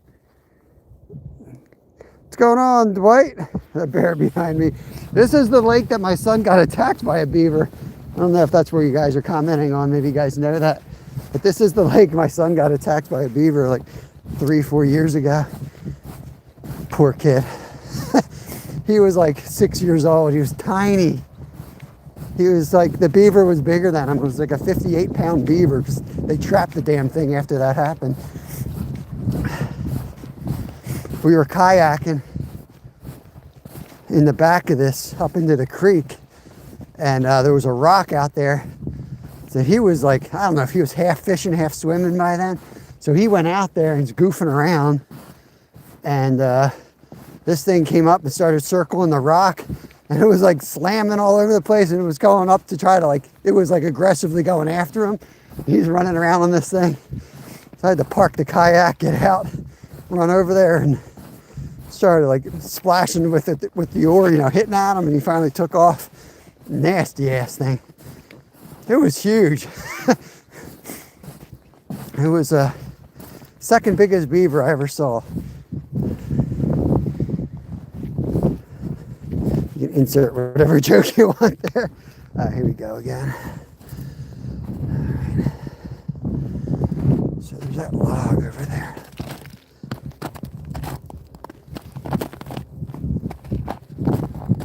Okay. Should be good. Should be good here. Get past this log. Alright, we're good now. That's the iffy part. Like I said, if I go through, I might get my knee, you know. Let's see. I got to put an anchor. I guess I got to drill a hole. See, I don't want to drill a hole through the damn sled. I got to find a way. While my tent's flipped, I'm going to go look at that real quick. So I anchor down the front of these clams, right? The problem with the clams is the actual sled is light and it flips up. If your ass isn't in the seat and you get a wind from the back, it can just flip up on you. So well, this thing's flipped up. I need to drill out something here, because if I drill any type of hole on the bottom, it's just going to get snow when you're pushing it. But I need to do something up in here. I don't know. I'm like a caveman when it comes to this crap. What is this? I need to drill. It's just fabric. I don't know what this board is. What is this?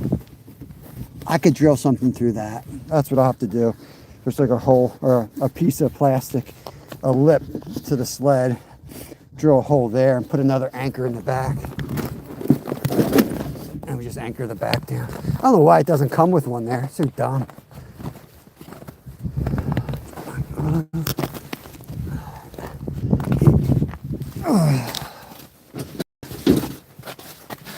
Oh yeah. All right. Not looking good for us today, is it? It's just not been our day. It's not been our day out here.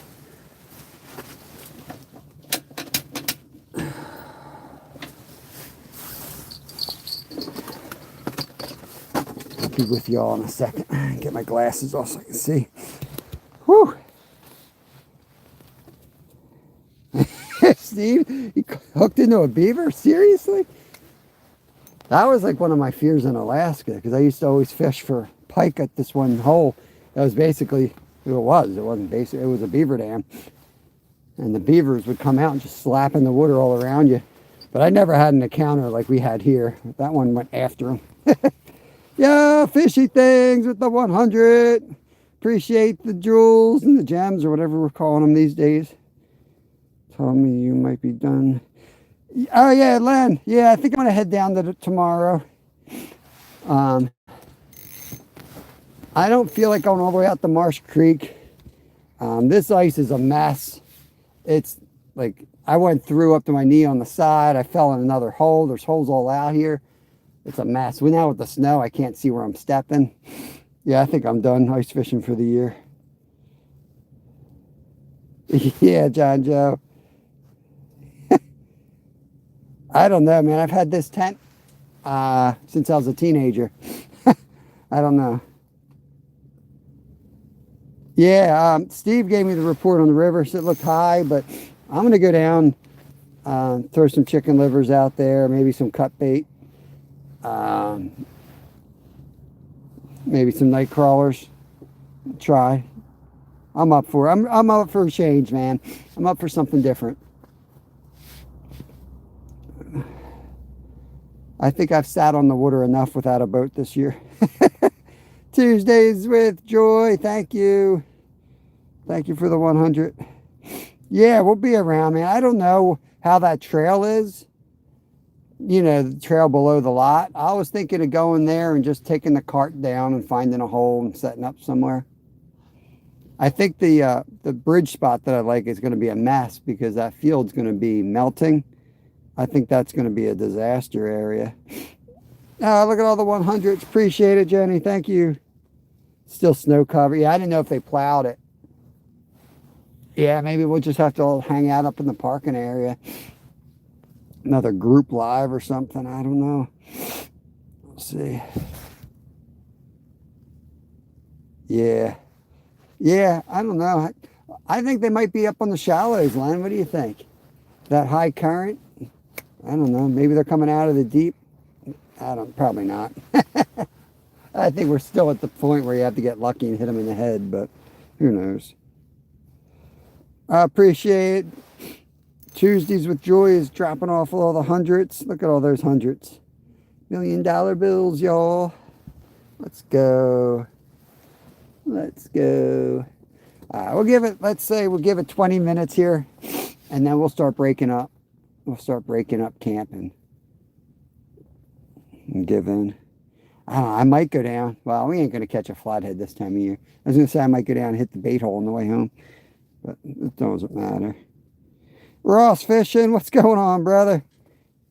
Welcome in, welcome in. Look at Jenny. Jenny's going to go broke, blowing all our hundreds over here. Woo! Thank you, thank you. Appreciate it.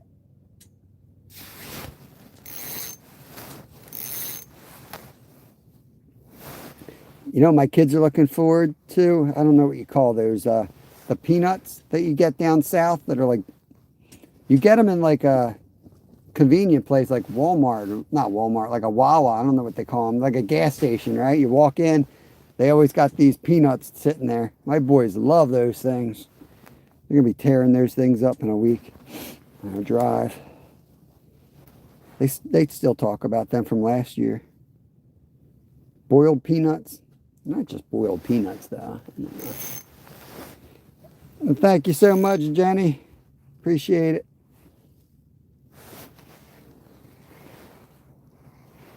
I feel like I need to save these worms for trout season.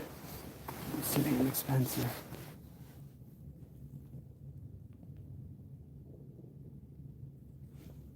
You know what I really haven't done is it's so dark down there. I wonder if I fish it up high. Just try something different. I'd be stupid not to try something different, right? So I haven't caught crap all day.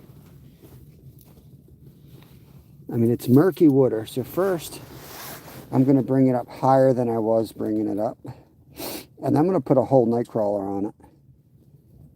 Because that's what I do in springtime trout fishing. If there's ever like flooded water and everyone's like, don't go out, you ain't going to catch nothing. If I throw a night crawler out there and I don't get it snagged up, which I do 90% of the time, I usually do end up catching trout. So let me try that. What's going on, Dwight? How you been, brother? You smell that, Dwight? Look at this. Let's get a good one. No. This one's feisty. That'll work.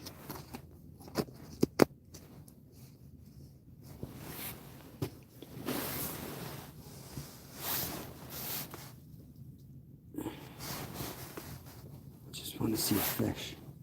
I don't even care if I catch the fish at this point. I just want to see them. I just want to see them. Yo, Luca with the $2. Thank you, thank you. Yeah, we don't really have one here anymore either. It sucks. Walmart put them out of business.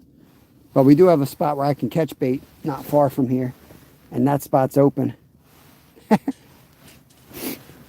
You know what I mean? I could have gone over there and caught some sunfish today, but I come here because I want to have a chance of catching a bass or something like that.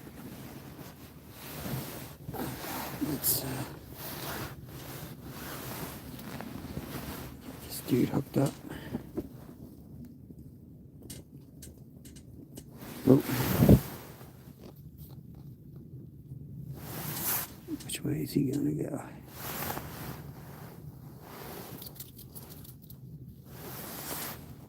Put that right in the middle. How about that? This guy's super active.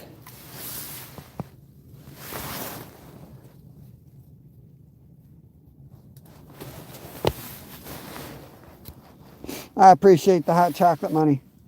Yeah, boiled peanuts, man. My kids love those things. They had like the spicy ones. They were tearing those things up.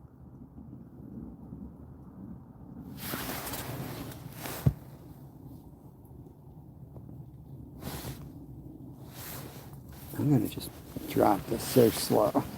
I'm going to like hit every foot of water on the way down. Yeah, I appreciate that, Dwight. Thank you so much, brother. Vacation money. I appreciate that, my friend. Oh, yeah. You know, we're going to blow that on shrimp, you know. But hopefully we turn that shrimp into something worth eating.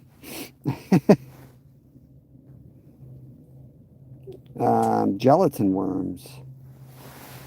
Never heard of that. I will Google that. It's interesting. Yeah, we're going to raise our own worms. I got the boxes already. Ordered worms and I never got them from the company. So I'm going to order from another. They were going to send me free ones or whatever. I just didn't feel like dealing with them anymore. I don't have a lot of time. When a company does me wrong, I just say screw them. It's like, whatever, I'll go somewhere else.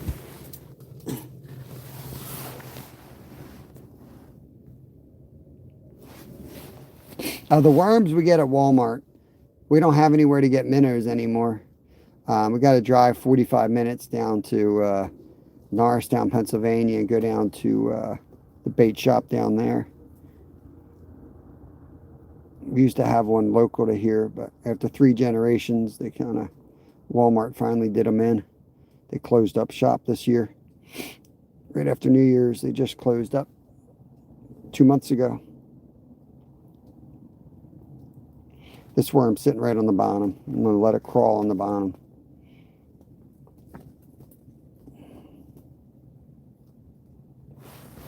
Yeah, I was going to say, better off just ordering them online. As long as you order them in advance. Butter worms, most worms will last months in your fridge. So you don't really have to worry about like keeping them alive. Just throw them in your fridge, they'll go semi-dormant and they'll be fine for months. Yeah, it sucks, Luca. But I mean they were kind of, it is what it is. It's been a long time coming. So at this point it's almost a relief. They've been struggling so long. It's just the ice is I don't know, anywhere from 0 to 15 inches. I stepped in a spot that was 0 earlier and I went right through. But right here it's like 15 inches. But guess what? There's no fish over here. Oh yeah. What are you gonna do? What are you gonna freaking do? We're gonna give it another 12 minutes and we're gonna start packing up. I don't know. I think they're pretty good at shipping fish. I don't know how they do it, but we have a bait store near us, and they all their fish come through FedEx. Believe it or not, like all their special fish literally come right through FedEx. So I don't know how they ship them, but they got them figured out, I'm sure.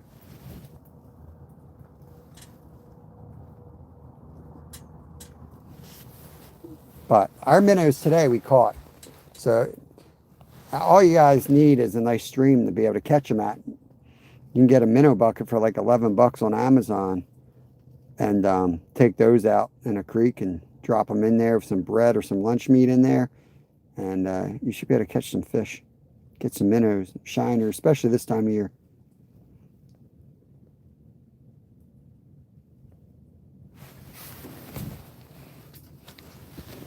I usually use little pieces, but I just want to try something different since we haven't been catching anything anyway, right? Oh, man. What's going on, Jimmy boy? Hope you're having a good day, brother. Appreciate you coming in here. They ship large quantities in special containers and tubs. Fish are in bags in those tubs. So they're still sealed in like a bag? Is there a bubbler? How does that get shipped? Yeah, that's right. We get them for like 10, 11 bucks. Minnow traps are the way to go. That's where I got my fish from today. I went out and trapped a couple. Too cold for you? Hey, cool cats. What's going on, brother? That looks like a big fat flathead. I think I know you. James. What's going on? Figured you come in here. This is my second skunk in over a year. But I knew it was happening. We're going to go on the river tomorrow. We're going to be fishing the Schuylkill River tomorrow for catfish. We're putting the little rods away for the year, man. And we're going to try to get on some catfish and carp. We'll see. We're not catching anything today, man. I already went through the ice today. I'm done for the year. It's the second time this year I got wet. That's enough. My foot is like legitimately frozen at this point. I'm soaked. I had the stove on it, but you can only do so much once you get wet. I need to go home and get warmed up before I got to go to work.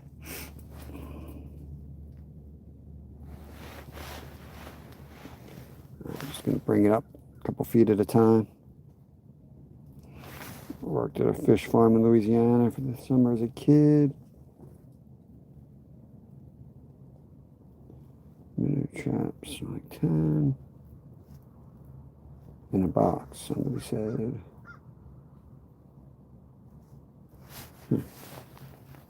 Large quantities of bait fish get shipped in tubs.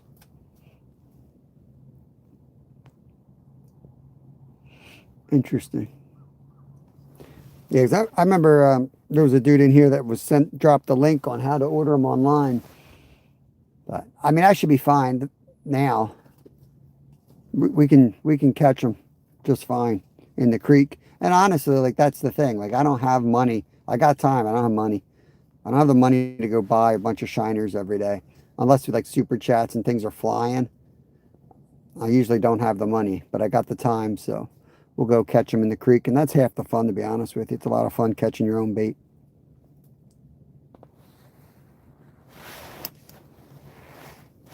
I'm going to work this all the way up, and I'm going to break a piece off, go back to the small piece, and put it back down and start breaking down the tent while we leave it in the water. See if we can catch something before we go.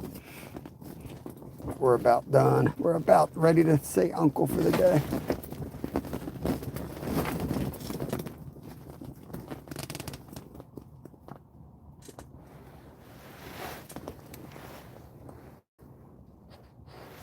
Okay, back up at the top.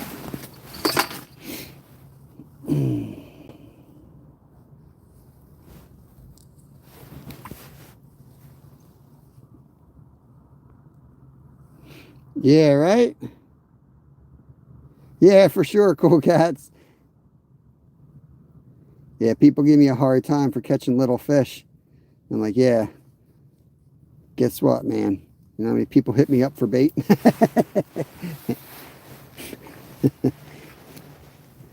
I mean, my freezer is overflowing. That's the other reason I want to get to the river. I've been catching bait. I've been saving bait. I've got 4 big suckers, like 20 inches in my freezer. 2 of those are for Steve, fishing with Steve. One's for Kevin, one's for me. And then I got, I don't know, 60 or 70 bluegill in there. I got about 10 trout in there whole. I got a lot of stuff in there. And then probably about 30 big shiners when they die. Like when I got shiners in my tank and they die, I just put them in a Ziploc bag and throw them in the freezer. So now that it's channel cat season, all that stuff's coming out of my freezer. The summer's coming, and I'm going to need all that space for ice cream.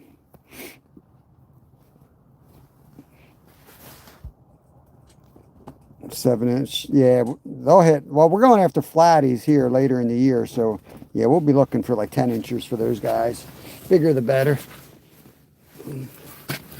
And musky fishing, we'll want like 14-inch trout for those guys. Big suckers, they slam that stuff. Where's my other?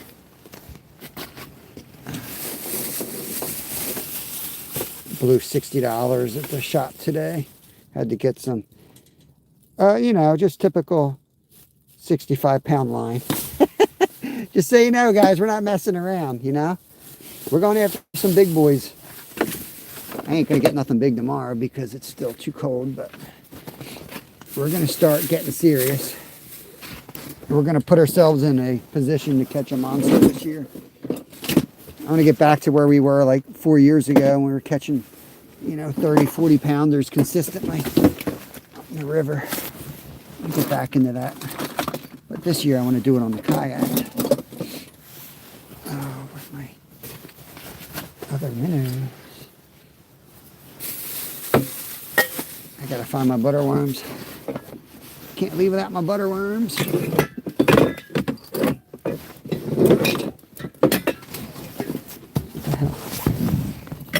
Is that it? No, that's my Hormel chili.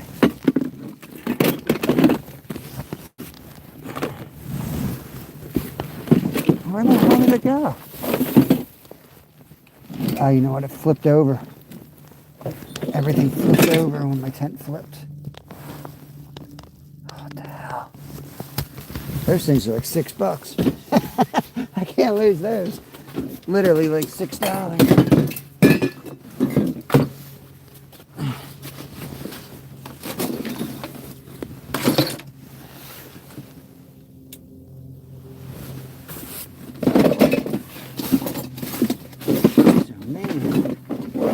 Fall out.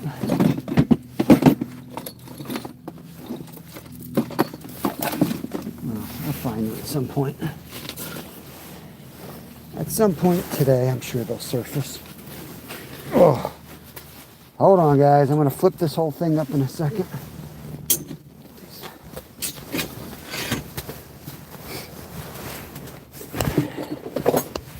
We'll stay live while we pack up out of here, but if you guys are taking off, appreciate you coming in. We'll be live again tomorrow. We're going to head down to the river. Can't promise you it will be any better than today. It's the time of year. But we do have Florida coming up. We're going to get on some awesome fish down there. I got no doubt about that. We slayed there last year and didn't know what the hell we were doing. This year we know what we're doing. We had a world-class sea trout get away from us last year. That ain't going to happen this year. We're going to be ready. All right.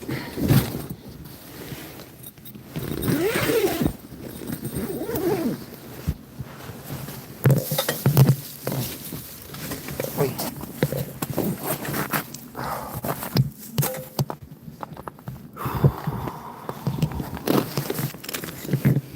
Let's get the hell out of here. This ice sucks. This ice sucks. Look, you can grab this stuff. You could probably just like pull it right out of here. This one's good. Must have been in the shade. The other one pulled right out. Oh, man. Every freaking step out here is like, it's so damn sketchy. Look, they just pull right out. It's like slush, not even freaking ice anymore. I'll breathe a sigh of relief when I get off this ice today.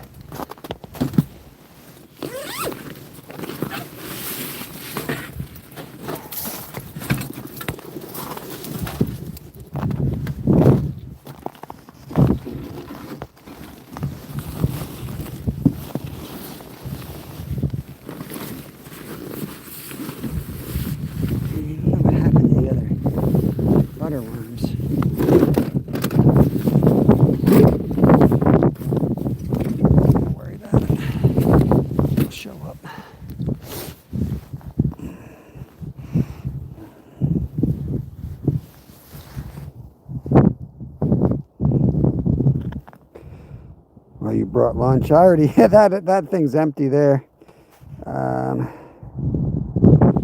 Charles Boswell. I thought I had to block you from my channel, RH. Thought you were in here giving me a hard time before. Is that somebody else?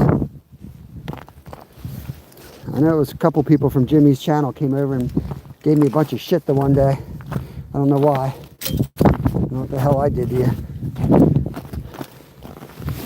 Oh, that's somebody else. I don't know. Definitely not you. I sworn it was RH something. You came in, you're all pissed off at Skeeter, and you started saying shit in my life.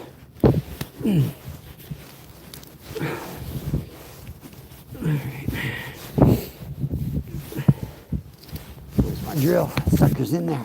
After telling you guys it wasn't in there real good, it came in. I'm gonna have to hatchet it out, I think. Here, I'll hatchet.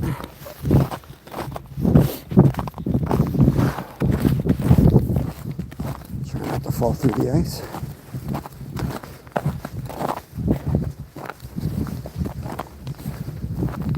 got to get the rope off. Otherwise, if I leave the rope on it and hit it with the drill, it'll just tangle all up.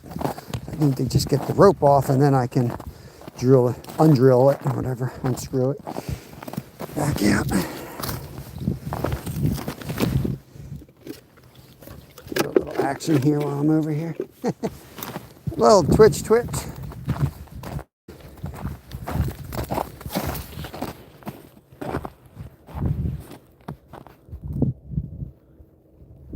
Yeah, I think you got somebody following you, because it was like the same name as you, for sure. It was just weird because Jimmy was just in here, and I've never had a problem with him at all. But I definitely got targeted the one day. 2 or 3 people came over, and they all dropped his name and started stirring it up. I don't deal with drama.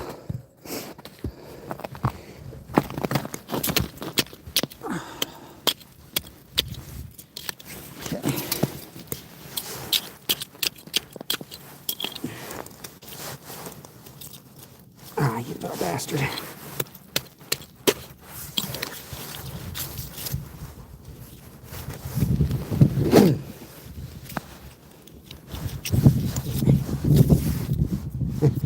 Now it comes loose.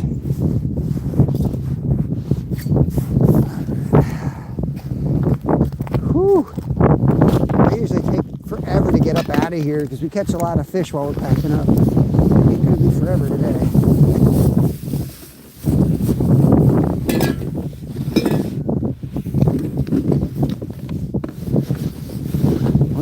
I wonder if this whole tent's maybe on top of it. Sorry guys, I just want to find this thing. Just want to find that damn. Oh well. Whew.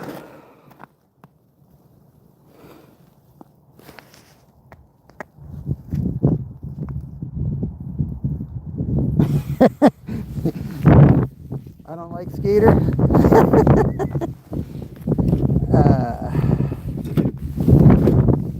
Drives me crazy, to be honest with you, but yeah, I like him like a brother, but yeah, he drives me up a wall.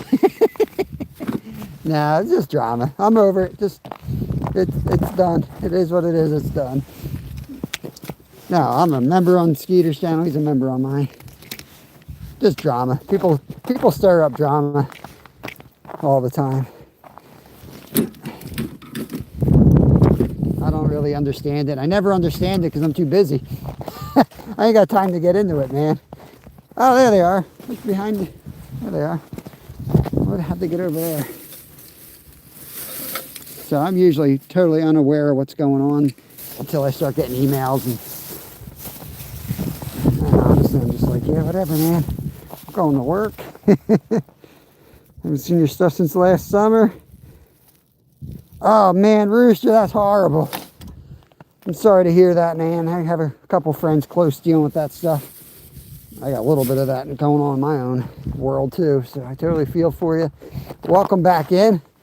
You managed to catch the tail end of our winter. We've been fishing, I don't know, damn near 90 days this winter on the ice, but this is the last day of it.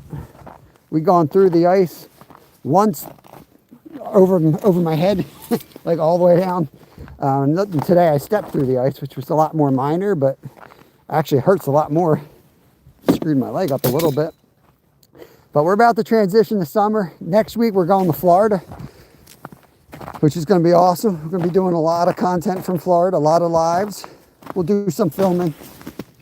I don't think I'm going to film this year. I don't know if I'm going to do any more filming on my channel. My son's starting up a channel, and a lot of the long form videos are going to be on his side. So you'll definitely, once we get that all established and share it out, you'll want to make sure you guys have his channel. But we'll probably keep it more of a live format over here, since that's how most people found us. And he'll do more recording with the GoPro on his. Yeah, this is it. Packing up. Oh, yeah, short window before it's too warm. Yeah, it's so what happens in this area is the fish go to the warm water. It's semi-open, but like that's not a great spot, but they're between us and there, completely open. Creek is back here. That's completely open, but they're where they are between here and there. You can't get them here. A lot of the lakes are the same situation. We're going to be in the 50s. We're going to have, like already, we're probably going to fall through again on the way out. There's open water between us and those rocks. So it's the time of year where you got to come out with waders on. It's a mess. It's going to be a complete mess. And the fishing's not great. I know people like the post water, but I think that's, or the late ice, I should say. I've never done good in Pennsylvania on late ice. I'm an early ice guy. You know, I was out here right after Thanksgiving on the 2 inches of black ice. I was out here. But yeah, it's time to call it a season. Most people won't even come out here anymore.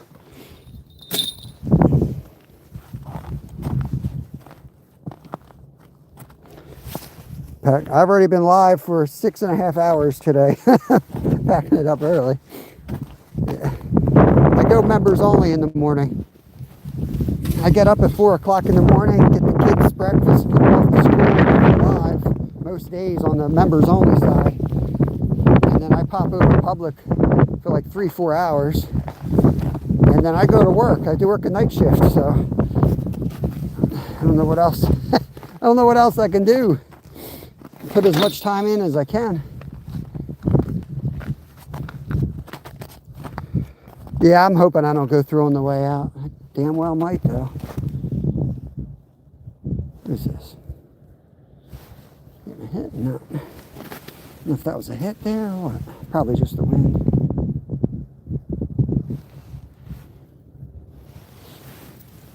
What we're going to do is we're going to pull the sled. We'll jig each hole on the way out. Am I retired? No, I'm not retired. Well, semi-retired. I mean, I'm 50 years old. I worked hard. I had multiple jobs all my life. Used to work 80 hours a week, so I saved up some money, that's for sure. And I do a lot of trading. Well, I used to do a lot of trading. But I don't have any retirement income. I'm too young to have retirement income. So I got a gap. I got a gap to fill. I've never taken a single handout from the government once. I worked my ass off my whole life. So every penny's mine. Even when I broke my back, broke my neck, I didn't get a dime. I was out of work, didn't get a penny for that stuff.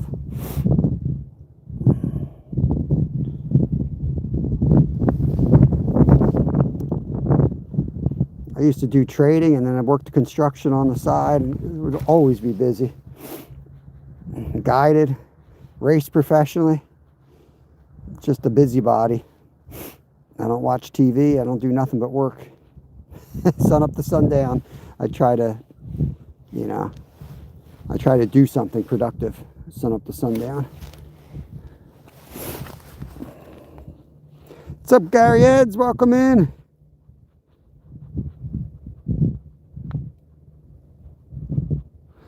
Dude, Lucifer, the worst is just, yeah, I cut fish. That's my part-time job. I do I've been doing 25 to 30 hours a week. I usually do about 16, but they're short staffed, so I've been helping out. The worst is picking up shrimp boxes, man.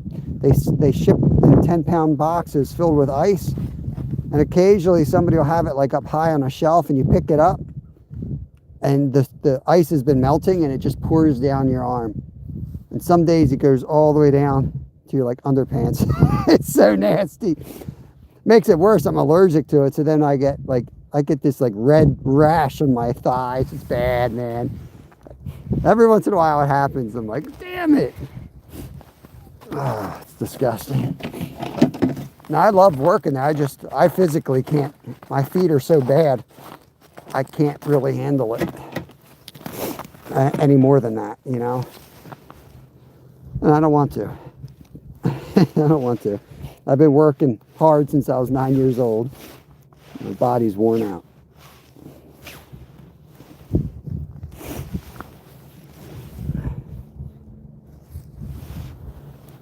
I've had some crazy hard jobs throwing hay bales off tractors and stuff and farms, and That's how I got really strong as a kid. As a 9-year-old, I had 2 jobs. I delivered newspapers, so I had to ride my bike around town dropping off papers, and then after school I'd go work for this farm, and I'd be throwing bales of hay out and filling up the barn, and we'd toss these things around. Oh, I avoid the shrimp business, man. I avoid those shrimp. Anything that I would do anything at work if I can get out of the shrimp. But I like to be useful, man. I'll do whatever needs to be done. But let me tell you how happy I am when I don't have to deal with the shrimp. My boss is always laughing.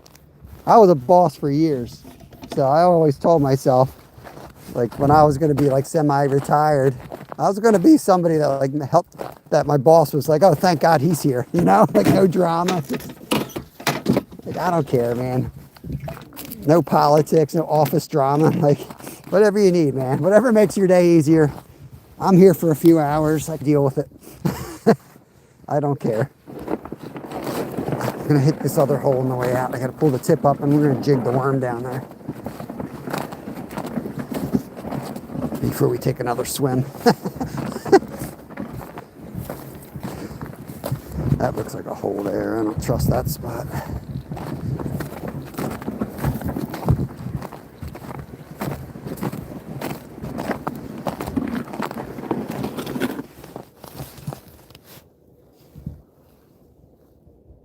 Yeah, man, hay bales will make you strong.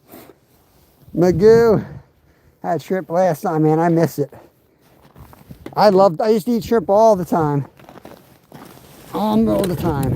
And then I almost died from it. I got like an allergy overnight from it. I don't know if it's possible to eat too many shrimp. That might have been what happened. Because I got a whole plate of them one time. I used to eat them all the time, and then I did this race, and it was all you could eat shrimp. And man, I filled my plate up. And then my throat closed. And they're like, yeah, you can't eat shrimp no more. I tried to, had like I didn't even know what it was at first. I think I had like an egg roll or something after that. Almost died again. I'm like, starting to think it might be shrimp. Mercury poisoning. Lord. Why is there a car up there now? I guess they were afraid to get stuck. He's probably out walking his dog. He's up on the driveway. Hope he ain't too far because I got to get him out of the way for me to get out. All right, let's go jig this hole.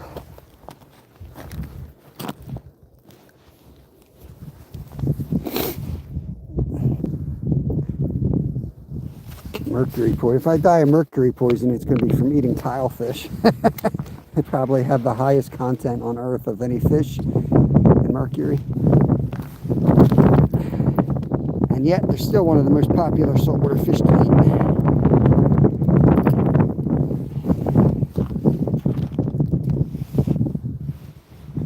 Go, get down there.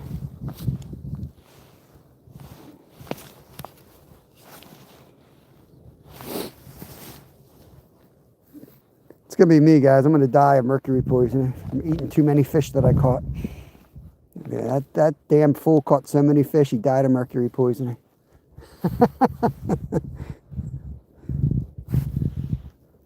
His omega-3s were off the charts, but he died of mercury poisoning.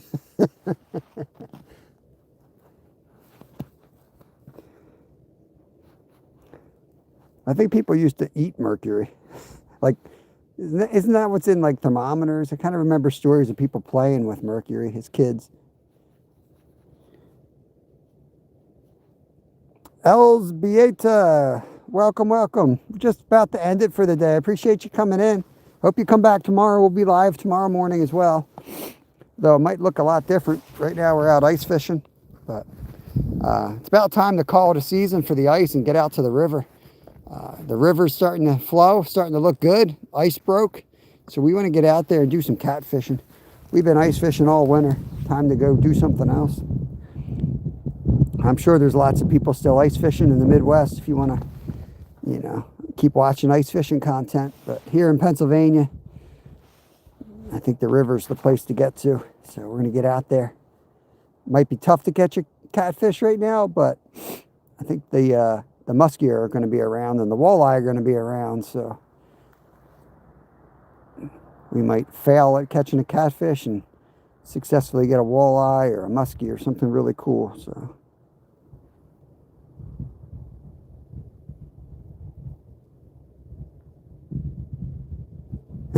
yeah, yeah.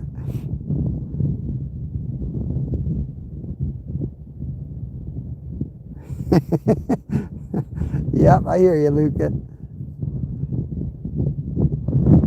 Whew.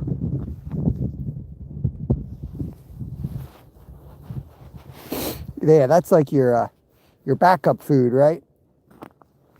I mean, I rarely buy food from Wegmans. When I buy it, it's the ingredients. Like, I provide the fish usually, or the game, like venison or, pheasant, turkey, rabbit, squirrels. But I'll use Wegmans to get the top end, herbs or whatever we're going to buy for it. Ingredients, that's the word. Okay, Fish Adventures, what's going on, brother? We're heading out, but I appreciate the 100. Buster, what's going on? Yeah, we're getting back to our normal 10 to 2 routine here on the channel. Works out pretty good in the spring, all the way up till about summer. Once summer comes, we shift early again just because it gets too hot out there. All the fishing is dead by like 10 a.m. So we get out early, beat the heat and all that crap. But yeah, this time of year, we're gonna do 10 to 2s. And even when we were getting early starts, it was a lot of that stuff on the ice is just to get out here before everybody else, get a spot. No ice in Mississippi. I'll stay alive out to the car, but I'll see you tomorrow, Spunky. Appreciate you coming in. I'm going to try to get over this bridge here and not take another swim. We'll see what happens. My wife wants me to stay live so she can see if I die, like she said yesterday.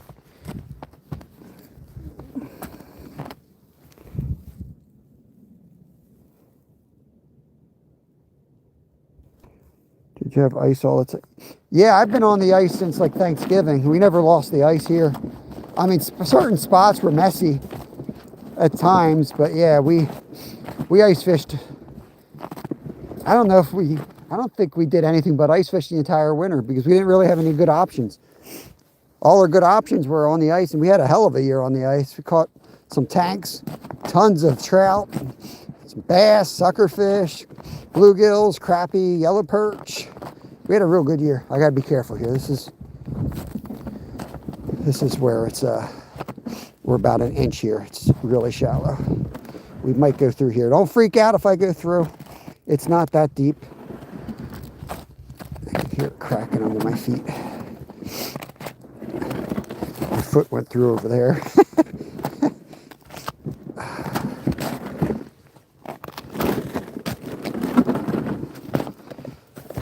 Feel like getting wet. I think we made it. We freaking made it. How about that? All right.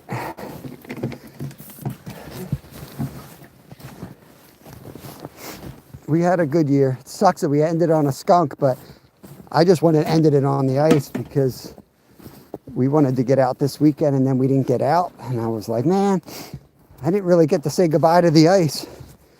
I tried to come here to say goodbye to the ice and I freaking fell in. Screw it. Good riddance. I'm going to Florida. Good riddance, ice. Oh, jeez, oh, man.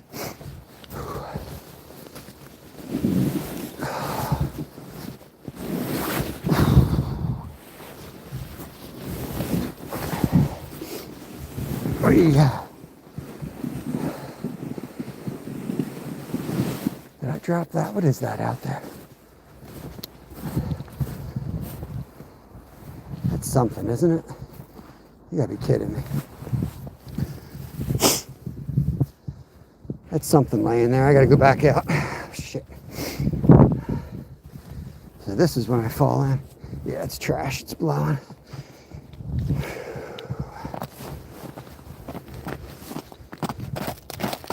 Oh boy.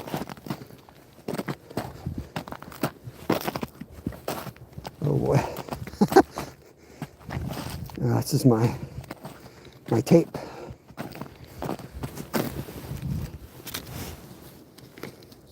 Lane snapper, Zyro, lane snapper, mutton snappers.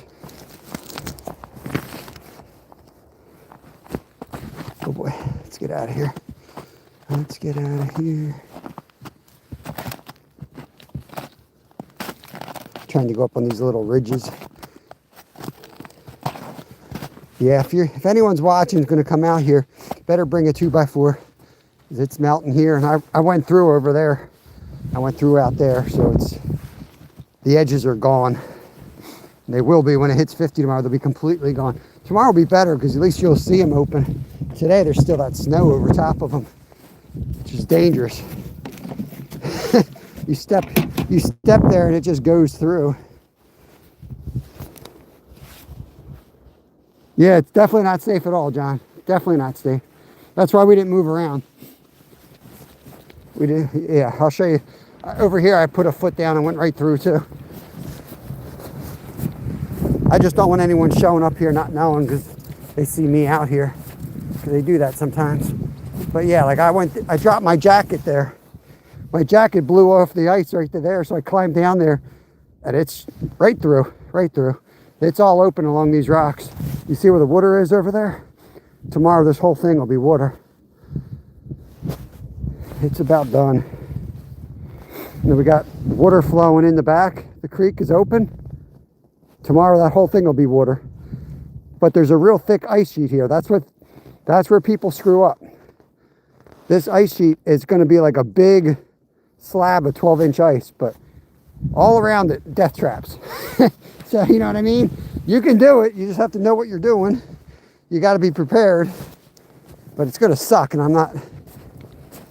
I would do it if the fish were biting, but I know they're going to be up in the creek section. So there's no point in going out on the ice. They ain't there. I didn't think they'd be there, but I still wanted to try it today, and I damn well proved it. They ain't there. They're on their way up to the creek. They're staging. They're sensing that rainwater coming in and the runoff. They're getting up in there, getting their spring on.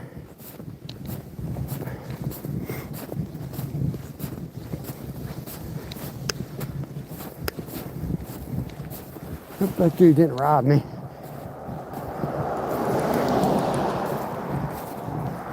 It's weird, they came out of the parking lot as I was walking up.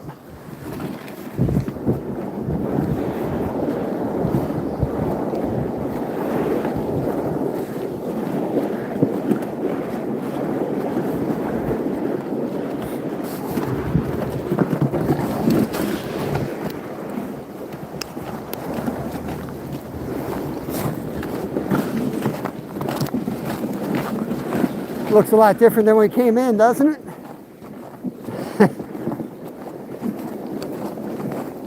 We made tracks through the snow when we came in. Nobody had plowed it out. Hopefully we're not plowed in. That dude did a good job. He took it down to the blacktop. Dang. I don't know if he watches us, but that guy, he chats with us every time I see him from the township. So he knows that's me. He took care of us today. That was a foot of snow when we got out here. It was like 6 inches deep when we got here. He took that thing down the blacktop. With his tractor.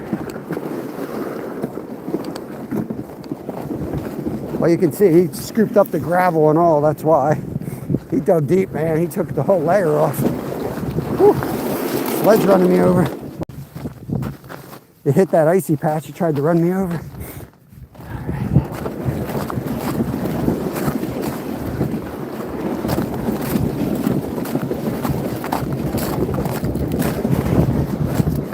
I gotta move the car up so I can get in the back. Let's pull this up a bit.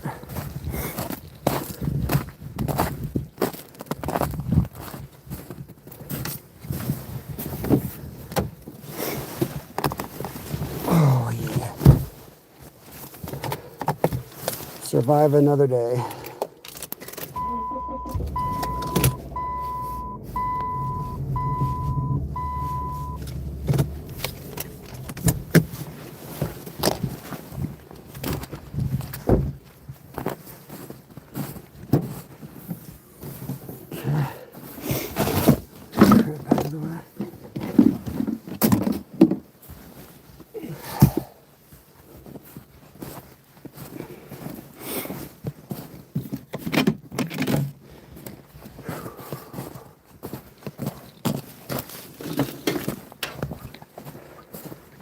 Yep, definitely getting sketchy out.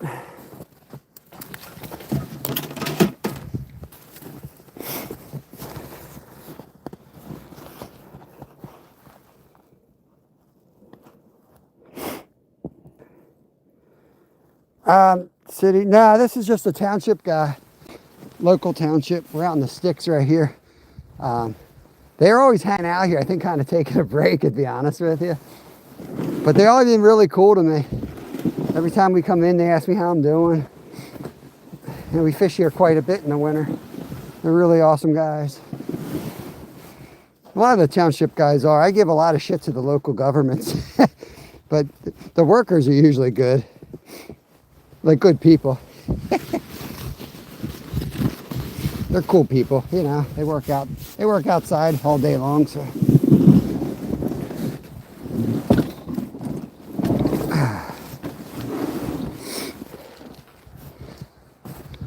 Definitely want to stay on their good side. And they're plowing and stuff like that. Because he could have plowed us in really easily. And we would have been screwed. Well, not screwed, but basically screwed.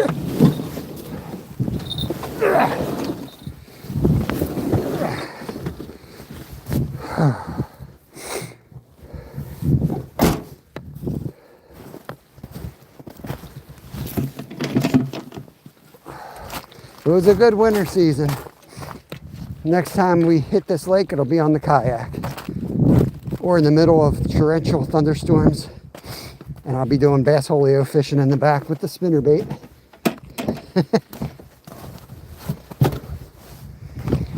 Biggest fish this year out of this lake was 22.5 inches. Chain pickerel. Didn't get any fours in the bass. The bass were kind of not good this year. We did get a couple that were in the 3-pound range maybe. Definitely not as good on the bass side. Pickerel better than average this year, I would say. Even though we didn't get we got a 27 last year, which is really a big chain pickerel out of here. But this year, nothing monstrous. But on average, we did better. Whew. All right, guys. You just got to use your judgment. That guy that asked about yellowfish yellowing wasn't originally yellow. You. It's fresh. Should I eat the yellowish meat? Well, the yellow meat, I missed what was said. Sometimes yellow meat, I'm not sure exactly what kind of fish we're talking about. If it's a female, it could be dyed by the eggs. Like scallops. If you ever buy scallops and you see some that are real yellow, that's dyed by the eggs that it's carrying, the roe. It could be that. It could be something like that. If it's a pregnant fish, I've seen that in yellow perch, where they're yellow, and it's literally just the eggs. Sometimes it's nasty power bait yellow from trout. In that case, I'm cutting that out. I ain't eating power bait. I don't know. Hopefully I answered that. I'll give you a second to tell me I didn't. And then I'm shutting this thing down.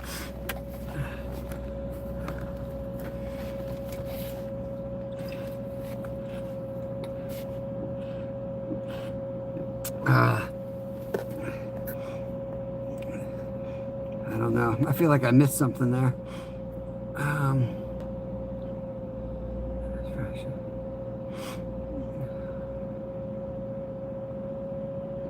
Not plow. I got you, Steve.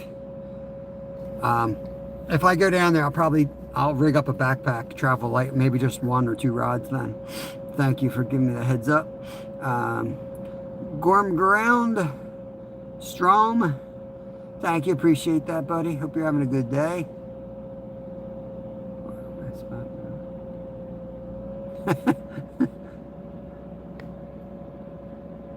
Random Davis, Randon Davis, appreciate you coming in and saying hi. We're heading out. It wasn't originally yellow, according to him. The yellow meat can be a sign of a diet if it's in fresh meat. Yeah, just like people like to say trout are dyed with coloration. It's not that simple. They're usually dyed by diet. But that's also could be completely natural. That's why what is it? The pigment that's like in a lot of crayfish and crustaceans are like a pinkish red. So trout will get that gold color like you might imagine in salmon, and people are like, that's usually a plus, right? It's usually packs more flavor or whatever. Sometimes can be a sign that the trout are been in the water longer. Like if they're stockies, they've probably been overwintered or been in there a bit. But sometimes they just come up and they are that color as well. I've seen plenty of stock trout that were literally not holdovers, and like 2 out of 10 will have that color in it. So who knows? All right, 228. No, like I might drive. I appreciate a pair of meat. I'm not sure exactly what you're trying to say, but maybe you're saying you didn't give me a like. I don't know. That's cool. I appreciate all you guys. I'm going to be out of here. I got to get to work. Hope to catch you tomorrow on the live. Yeah, I appreciate all you guys. You guys take care of yourselves so you can take care of others, and we'll catch you on the next one. Peace out, y'all.